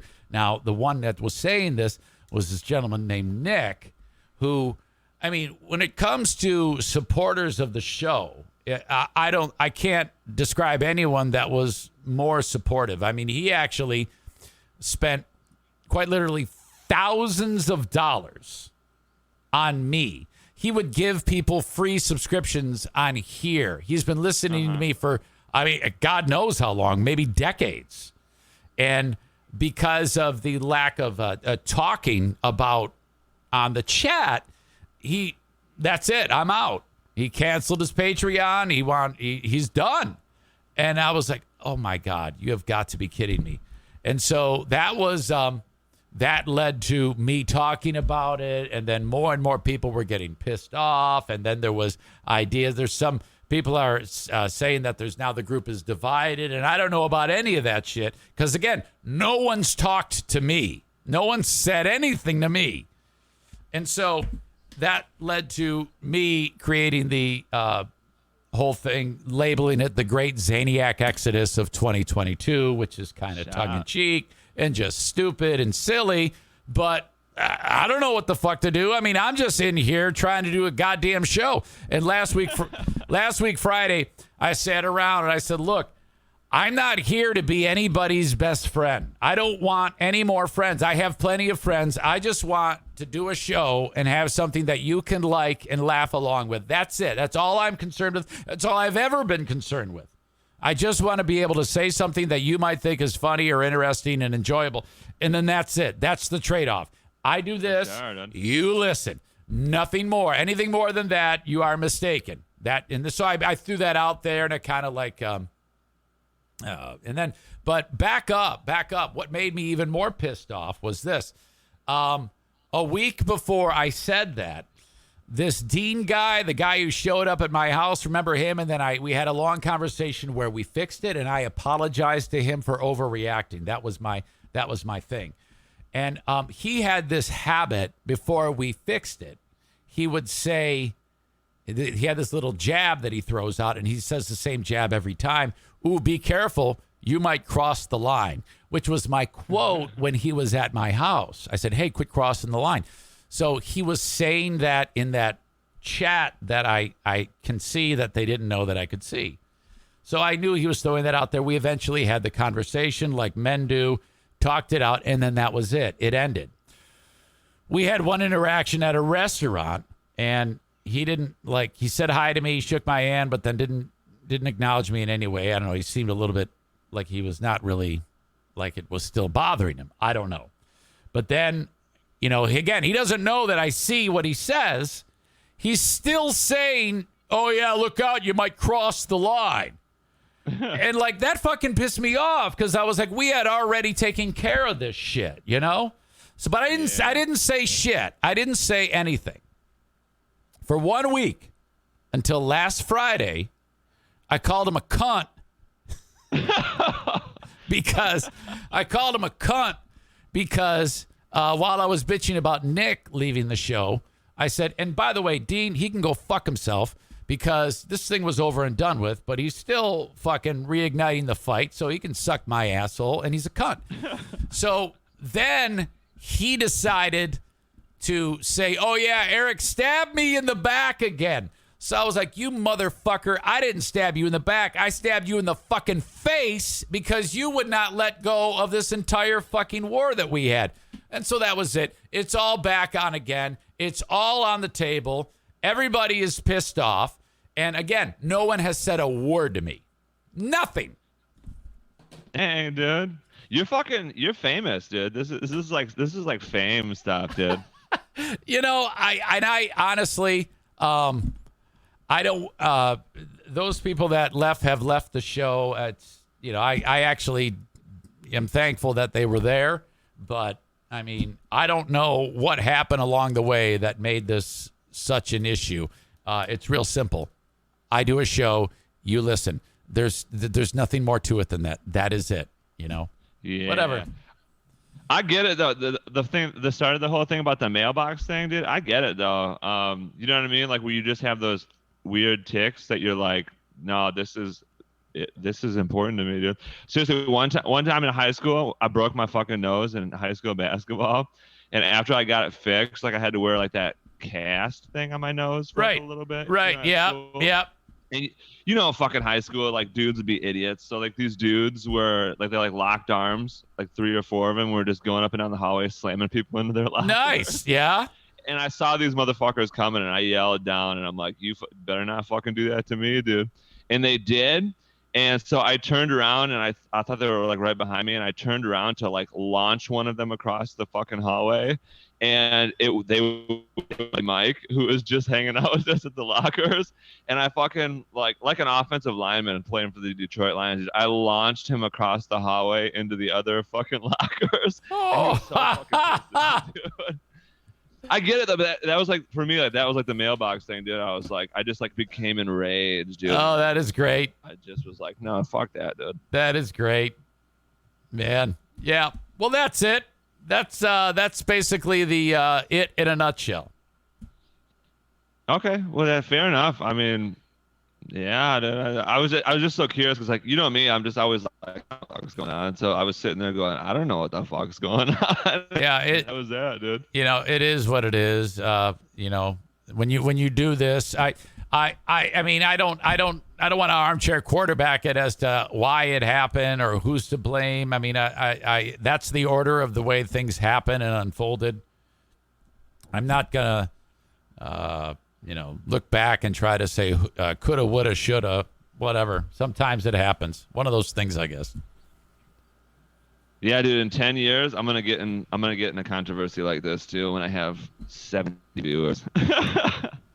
Well, I tell you what. Hey, I'm going to cut you loose. You are the best, as always. I'm not going to talk to you next week because I'm going to be taking some time away. But the next week, we'll do it again, okay? And I, as always, want people to call you for a dumpster. Yeah, call Dumpster Divers LLC, baby. Give us a call, and then also go check out the fucking Chibian Show, baby. All right. Thank you, Kyle. All right, love you guys. See ya. See ya. There you go. Kyle from Dumpster Divers right there. Always a good time. God, is he funny. Sorry, just got a text message. It's my daughter. Oh, my gosh. Where are we? What's going on? I got to catch up on some ads. Holy shit. Check. Test. Testing 1 2. Testing 1 2. All right. The Mario Flores Lakeshore team of Van Dyke Mortgage wants to help you.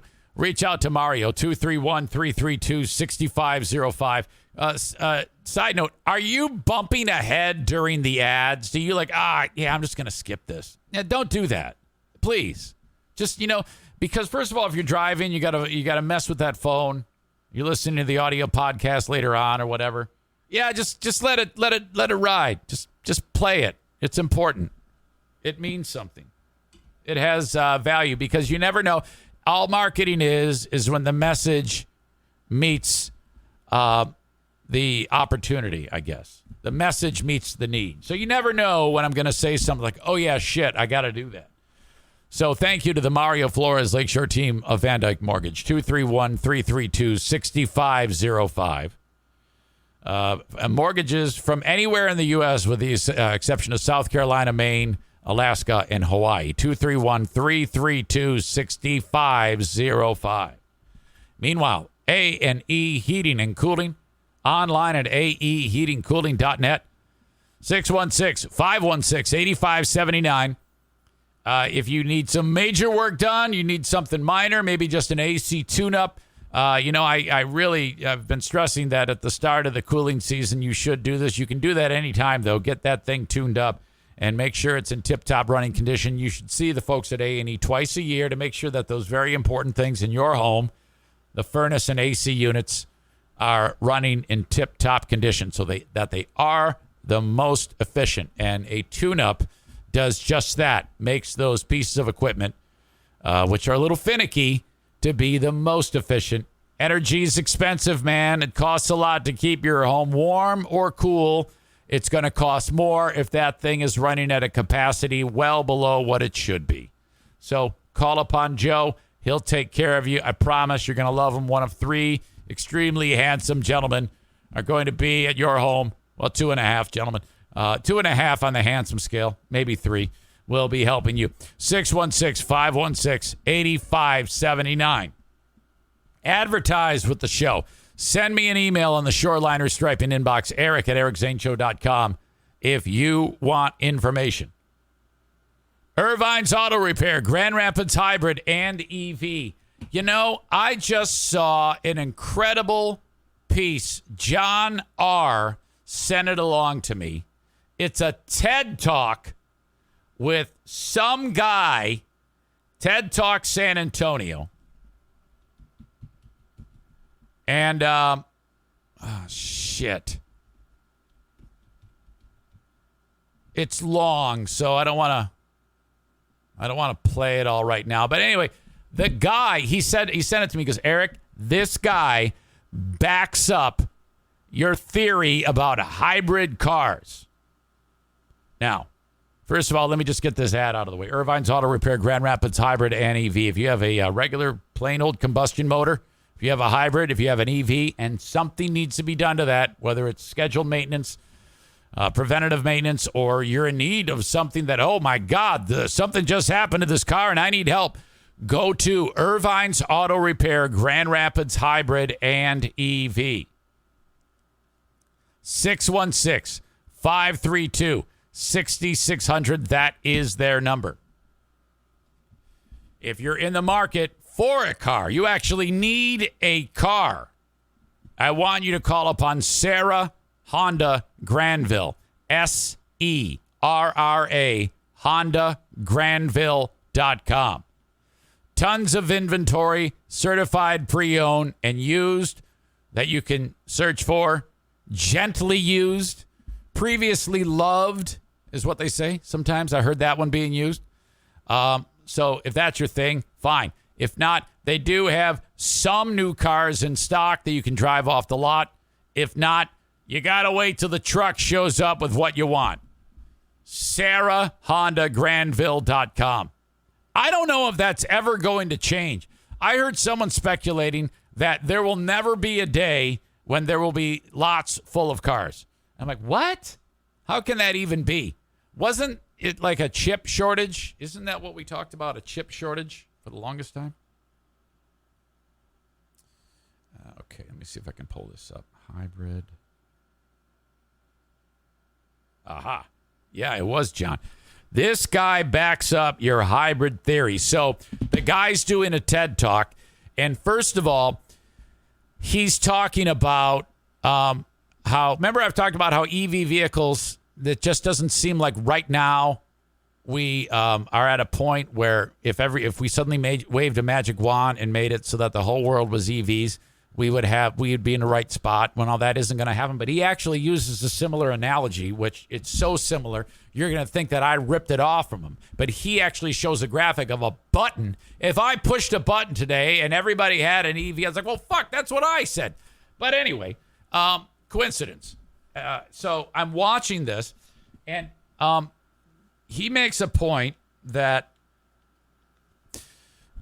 if you know what, I didn't want to break it all down, but he talks about the actual creation and the amount of energy it takes to make an EV, like the amount of tons of CO2 produced to make one EV, from the amount of energy it takes to get the parts to where they need to be, to driving of other vehicles with parts, the actual creation of the battery, the difficulty in making batteries, the carbon footprint of the actual battery itself.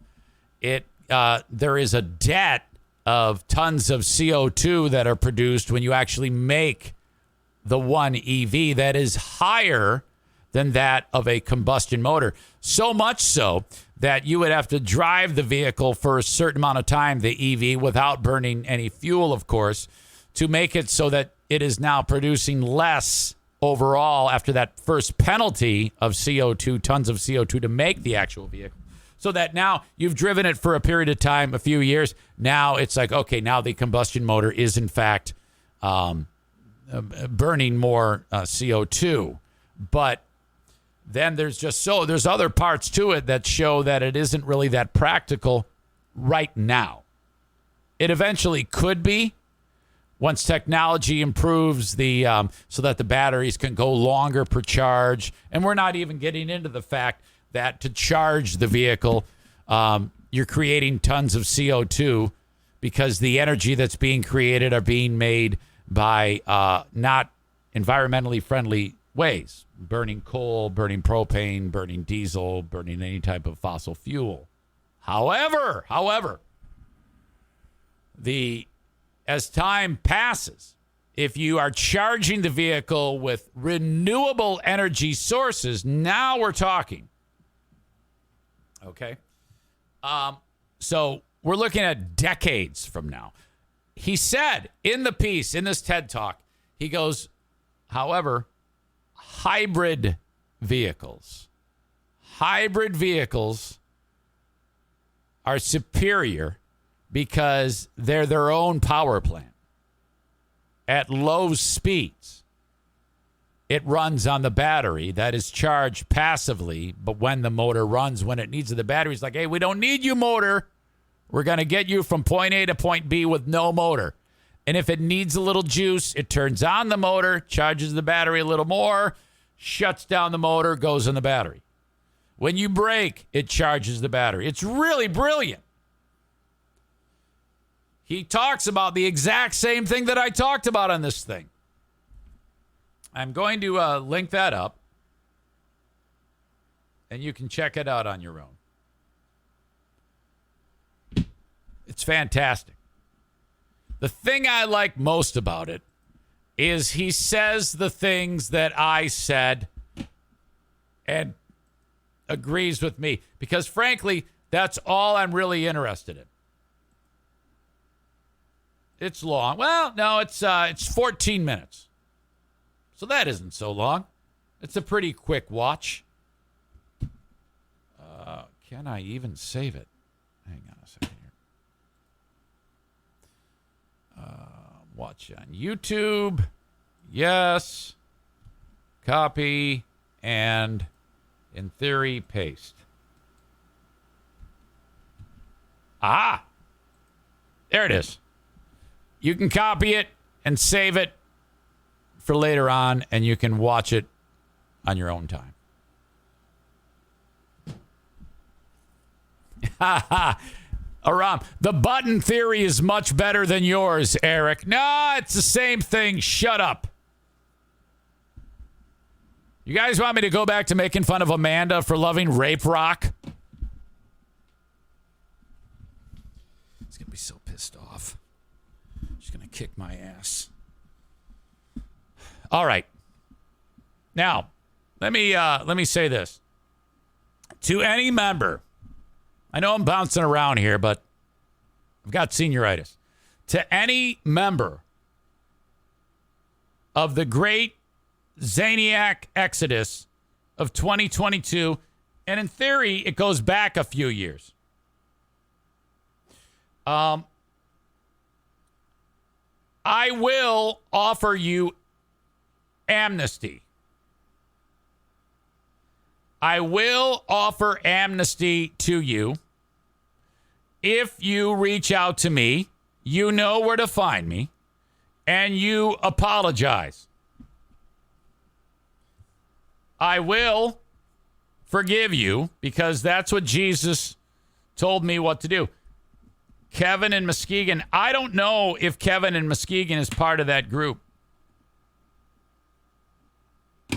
Jim Brady I think was the first. Maybe Anna. If you want to be a member of the list, John says, even Dean, well, of course, Jesus told me that if people apologize to me and say they're sorry for what they did, I would then apologize back and we would fix that because that's what men do and women. So I'm absolutely supportive of that idea. I don't want to sit around and fight with people, but I am not going to take that shit from you. Admit you're wrong, bend the knee, apologize, and that will be the end of it. John adds, Jesus also said to turn the other cheek. Well, whatever, man. I'm not going to let people walk all over me. I'm not some fucking punching bag. The suggestion is being made. You might need to call Amanda and smooth things over. What? Well, first of all, I love any opportunity to get her on because she's an absolute dynamo of content. She sells dildos for a living. Oh, please. Oh, okay. Yes, sir. Hey, how are you? I'm fine. Hold on a second. I can barely hear you. Okay, now I got you. Okay, so Kenny says I should call and smooth things over. What's he talking about? Oh, because I quit. I stopped listening. I turned it off. Oh, no. What happened? Well, no, it was because the Kyle thing was bugging me. It was like, this is shit. I'm not listening to this if he's going to keep fucking up. So I'm trying to get out of my bad mood, so I'm on my way to work listening to Adele. Wait a minute. Let me back up here, a little bit of info. What do you mean by the Kyle thing? Because I was struggling to get him on? Yeah, because it kept getting fucked up, and I was just like, I don't need to listen to this shit right now, so I just shut it off. You know what led you to that? It was because of all the discussions about you being into rape rock. You would have had more patience. You would have had more patience had we not accused you of being a lover of rape. This is true. I did write that down in my my grateful journal this morning. I said that I was grateful that I have the choice of patience, which I will take. Okay. So I need to ask, are you part of the Great Zaniac Exodus of 2022? No. Okay. All right. Yeah, I was just making sure, because it's dwindled down to nothing. I have everyone is hurt. Everyone is upset. It is, I believe, mostly men. There are a few women. There's actually only one woman, but I've got other women who I think are on the edge of desperation and are ready to quit the show. They have had it with me. I have no idea. I feel like I'm kind of straddling the fence the way you do with the abortion thing. So. Oh, you're doing both. Okay. I don't have any beef with anyone, and that includes you. I don't care if you make the jokes or whatever. It just, that's the only thing that really, it does get my goal, like you said, because I did misspeak with the R. Kelly thing. I should not have used the word little. He sucks as a human being. He's convicted of what he did. But I'm just pissed that he wrote some good songs for Michael Jackson. And it's not making Michael look any better in the light. No. What would you do? Michael wasn't convicted. What would you It pisses me off that people are still calling him a pedophile. It's bullshit. Okay, so. let me run this by you. Let's say a video surfaces of Michael Jackson, and it's an authentic video of him saying how much he likes Tasty Kid asshole. If you saw that video, would you still listen to his music? It would need to be proven that it's an authentic video. For this argument. If it's proven to be an authentic video, I will be like the majority of the quote fans where they're like, yeah, he sucked as a human being, but his music was cool. okay, let me rephrase this. It's proven to be true. Yeah. Would you still listen to his music? Yes. Oh, God, yes. You said yes. Yeah, it's good. It's good music. Oh, no. I really like it. Oh, no. What? His music wouldn't be talking about the pedophilia that he would have been proven to have done. The fact all right. Well, we're going to leave it right there. Congratulations on your Asshole of the Day award. Oh, I did not know I got that. You didn't. I shut everything off. I'm listening to music so that I can be in a better mood by the time I get to work. Well, I didn't give it yet, but I think you just earned it with that last comment. Oh, well, whatever. All right. Well, thank you. It is what it is. So.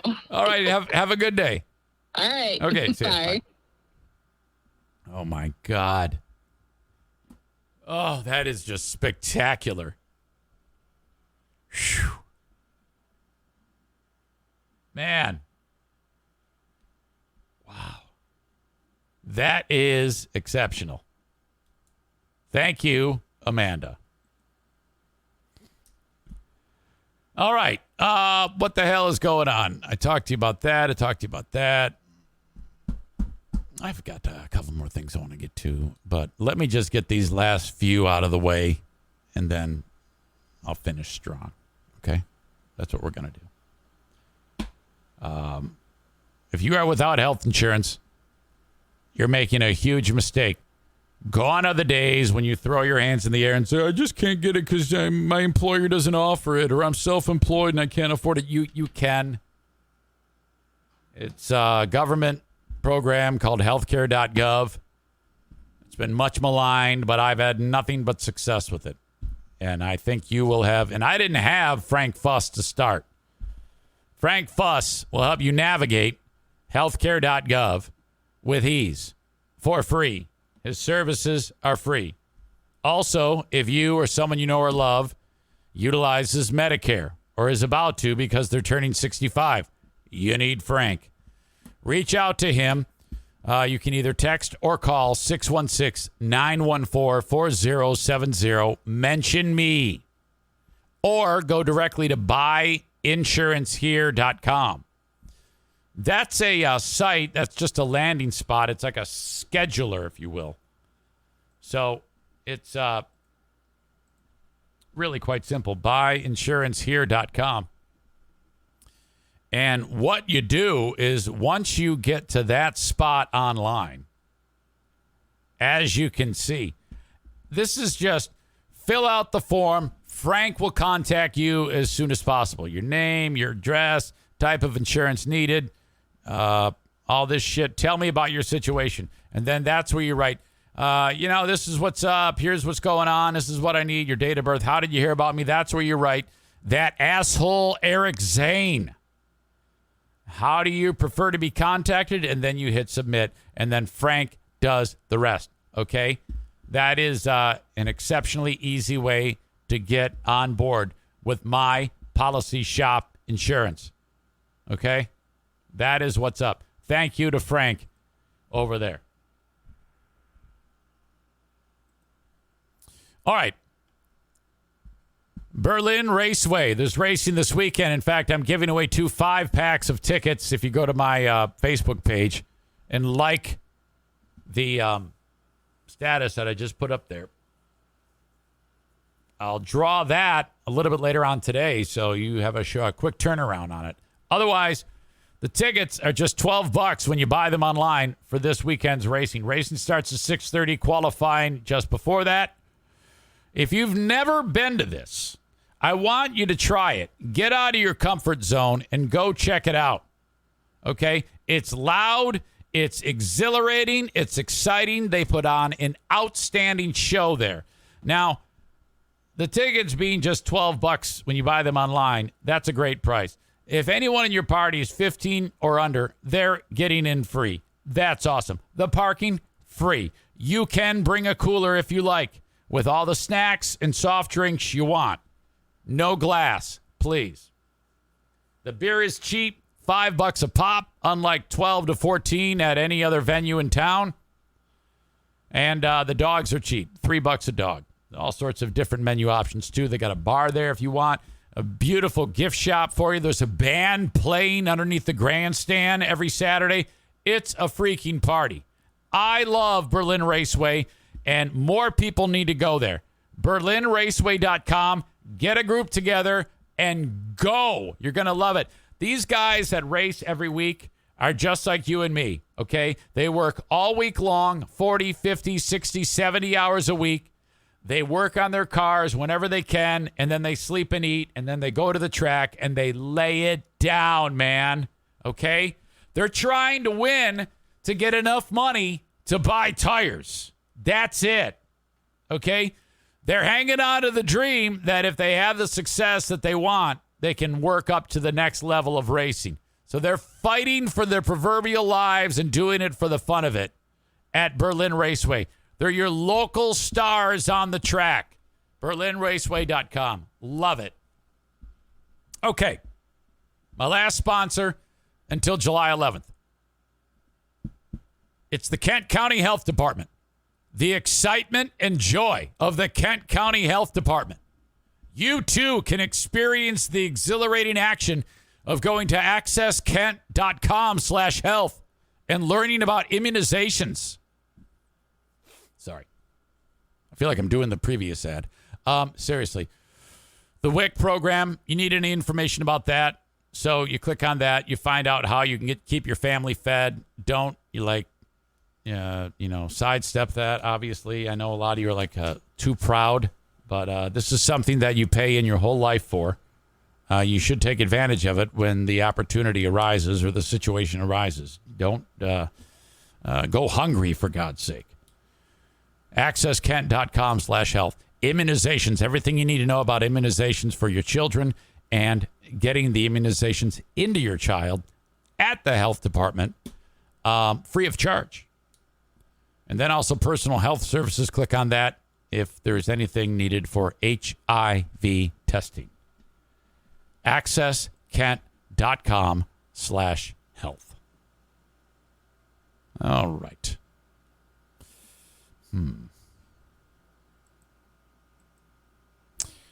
Yesterday, we talked on this show about the local gas station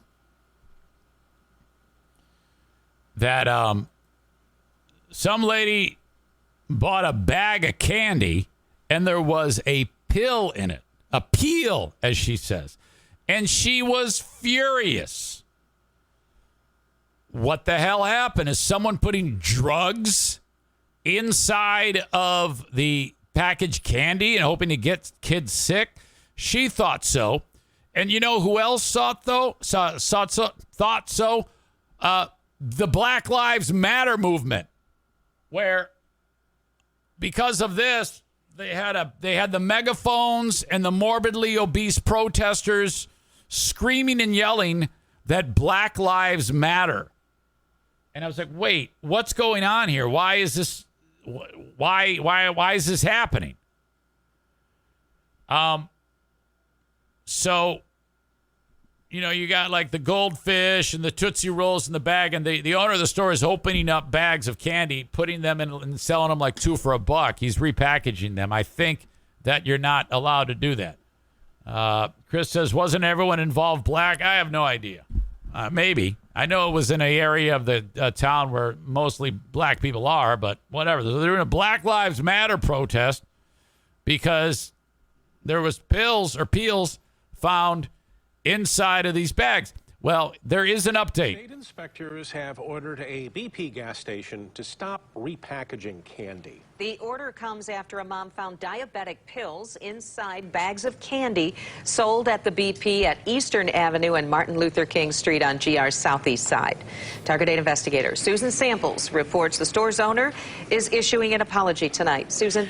Thankfully, no one consumed the diabetic pills, which belonged to a now former BP employee. So are they sugar pills? Is that insulin? State inspectors tell me while food items can be repackaged the way the store was doing, the BP was not doing it in a safe manner. You see it all the time, candy at the register, right where your child can grab it. But it was inside bags just like these at the BP at Eastern and MLK that a Grand Rapids mom found something you would never expect. Pills mixed in with candy. I apologize the kid's mother and all the communities, okay? That was accidentally happened. The BP's owner, Tony Singh, had his employees repackaging candies from larger containers into smaller baggies. There are the big bags, about 5 pounds. Nobody gonna buy a 5-pound bags, okay? So we just mix 4. I like he has the crutch of saying okay after every word. I think I do that too. 5 different flavors, then repack it so they can eat it. Grand Rapids police said one of the BP workers dropped his diabetic medication, thought he had picked up all the pills, but clearly had not. Singh said the employee in question, seen here on surveillance, often struggled to open his pill bottle. Singh believes the worker Maybe it's the NFK. I know he would do that. Forced the bottle open, causing pills to fly into the candy. Fortunately, What the fuck are you doing opening your pills near the candy? Are you fucking dense?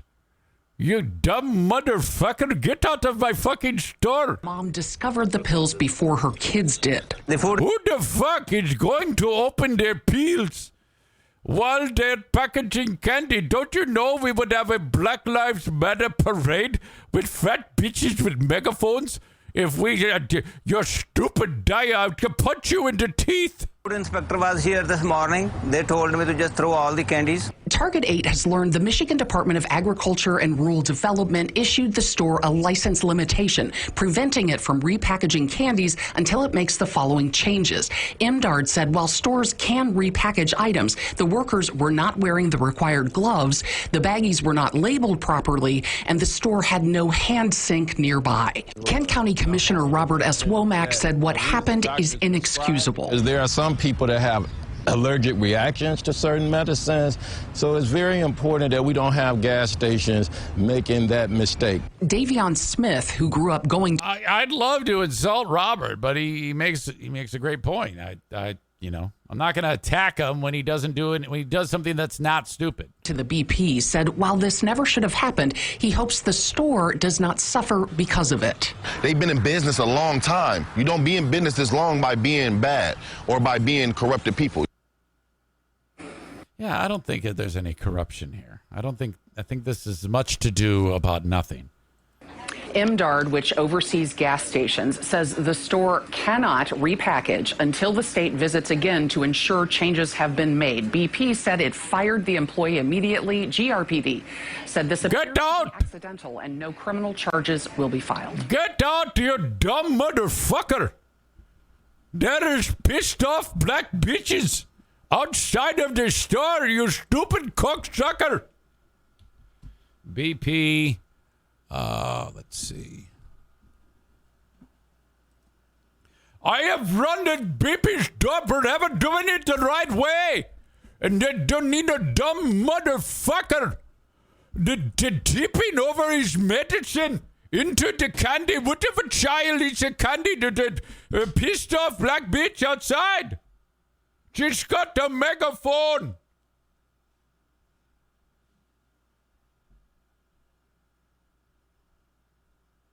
I should call Tony as that guy. Hello, Tony.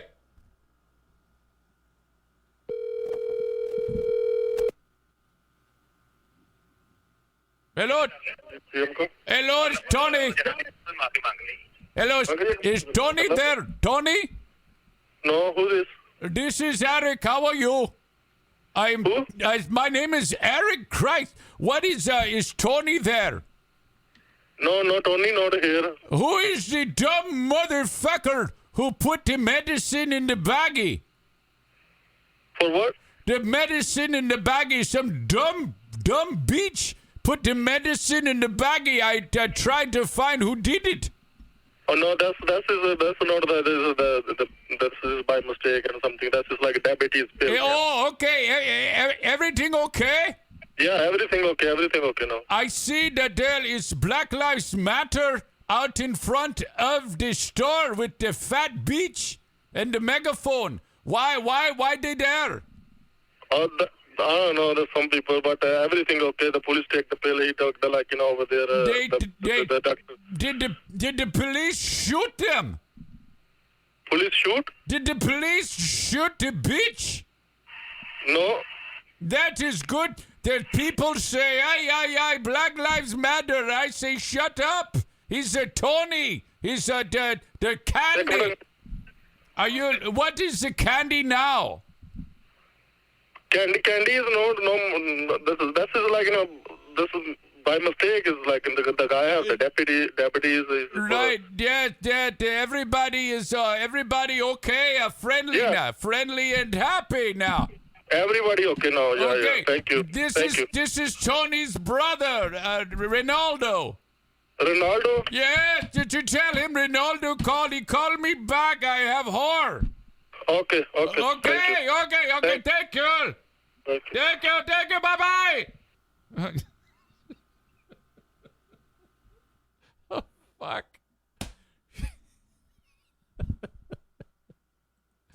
Oh, no. Ronaldo sing. You see, let me just put this to you. This is why you don't join the Eric Zane Show Zaniac Exodus of 2022. You see, you can't participate in shit like that. Oh, hold on a second. I gotta do the asshole today. You can't. If you quit the show like that, and you sit there being pissed off like an asshole all the time, well, and you can't laugh along with the group. So, it must be in written form, the apology, or you can call me. You can just call me. All right. I see we have yeah, it's a consensus. Amanda loves child rape. Okay? Amanda loves child rape. All right? You see, Lisa, she says it's going to be into 2023 if we keep talking about it. Yeah, you see, you're going to fall victim to that yourself, because there you go again, trying to tell the CEO what to do. And I have you on the list as a potential departer, by the way. Look at, I wrote it down. You are suspect. So, it doesn't surprise me that you would say, well, anyway, I wrote your name down. You are on the watch list. I think you are on the verge of joining that ragtag bunch of people saying goodbye. You see, you don't make the rules. You don't. You're just listen. That's all you got to worry about. All right. Have a great rest of your day, and I will talk to you on the Patreon. Till next time, goodbye. Linda. I see Linda starting trouble. No. Have a good one, folks. Talk to you. Bye-bye.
know you can't get enough of your favorite flavors. Luckily, Kroger Free Pickup makes it easy to grab what you need without any surprise fees. Whether it's extra buns for the barbecue or those chips you just can't quit, start your cart with the Kroger app. Kroger, fresh for everyone. $35 order minimum. Restrictions may apply. Subject to availability. Get more ways to save at the Buy 5 or More Save $1 each sale. Just buy 5 or more participating items and save $1 each with card. Kroger, fresh for everyone. This week on RVER, sponsored by Progressive Insurance. That new doctor is drop-dead gorgeous. Please, he's just another RV League-educated surgeon with good hair. No, he's different. Nurses, we got a Class C motorhome with a detached driver's side mirror. Meet me in the OR. Stat. Right away, doctor. No, she's on break. I'll handle this one. Oh, you conniving little... When your RV really needs saving, Progressive has you covered. See if you could save with a leader in RV insurance. Progressive Casualty Insurance Company and affiliates. Covered subject to policy terms.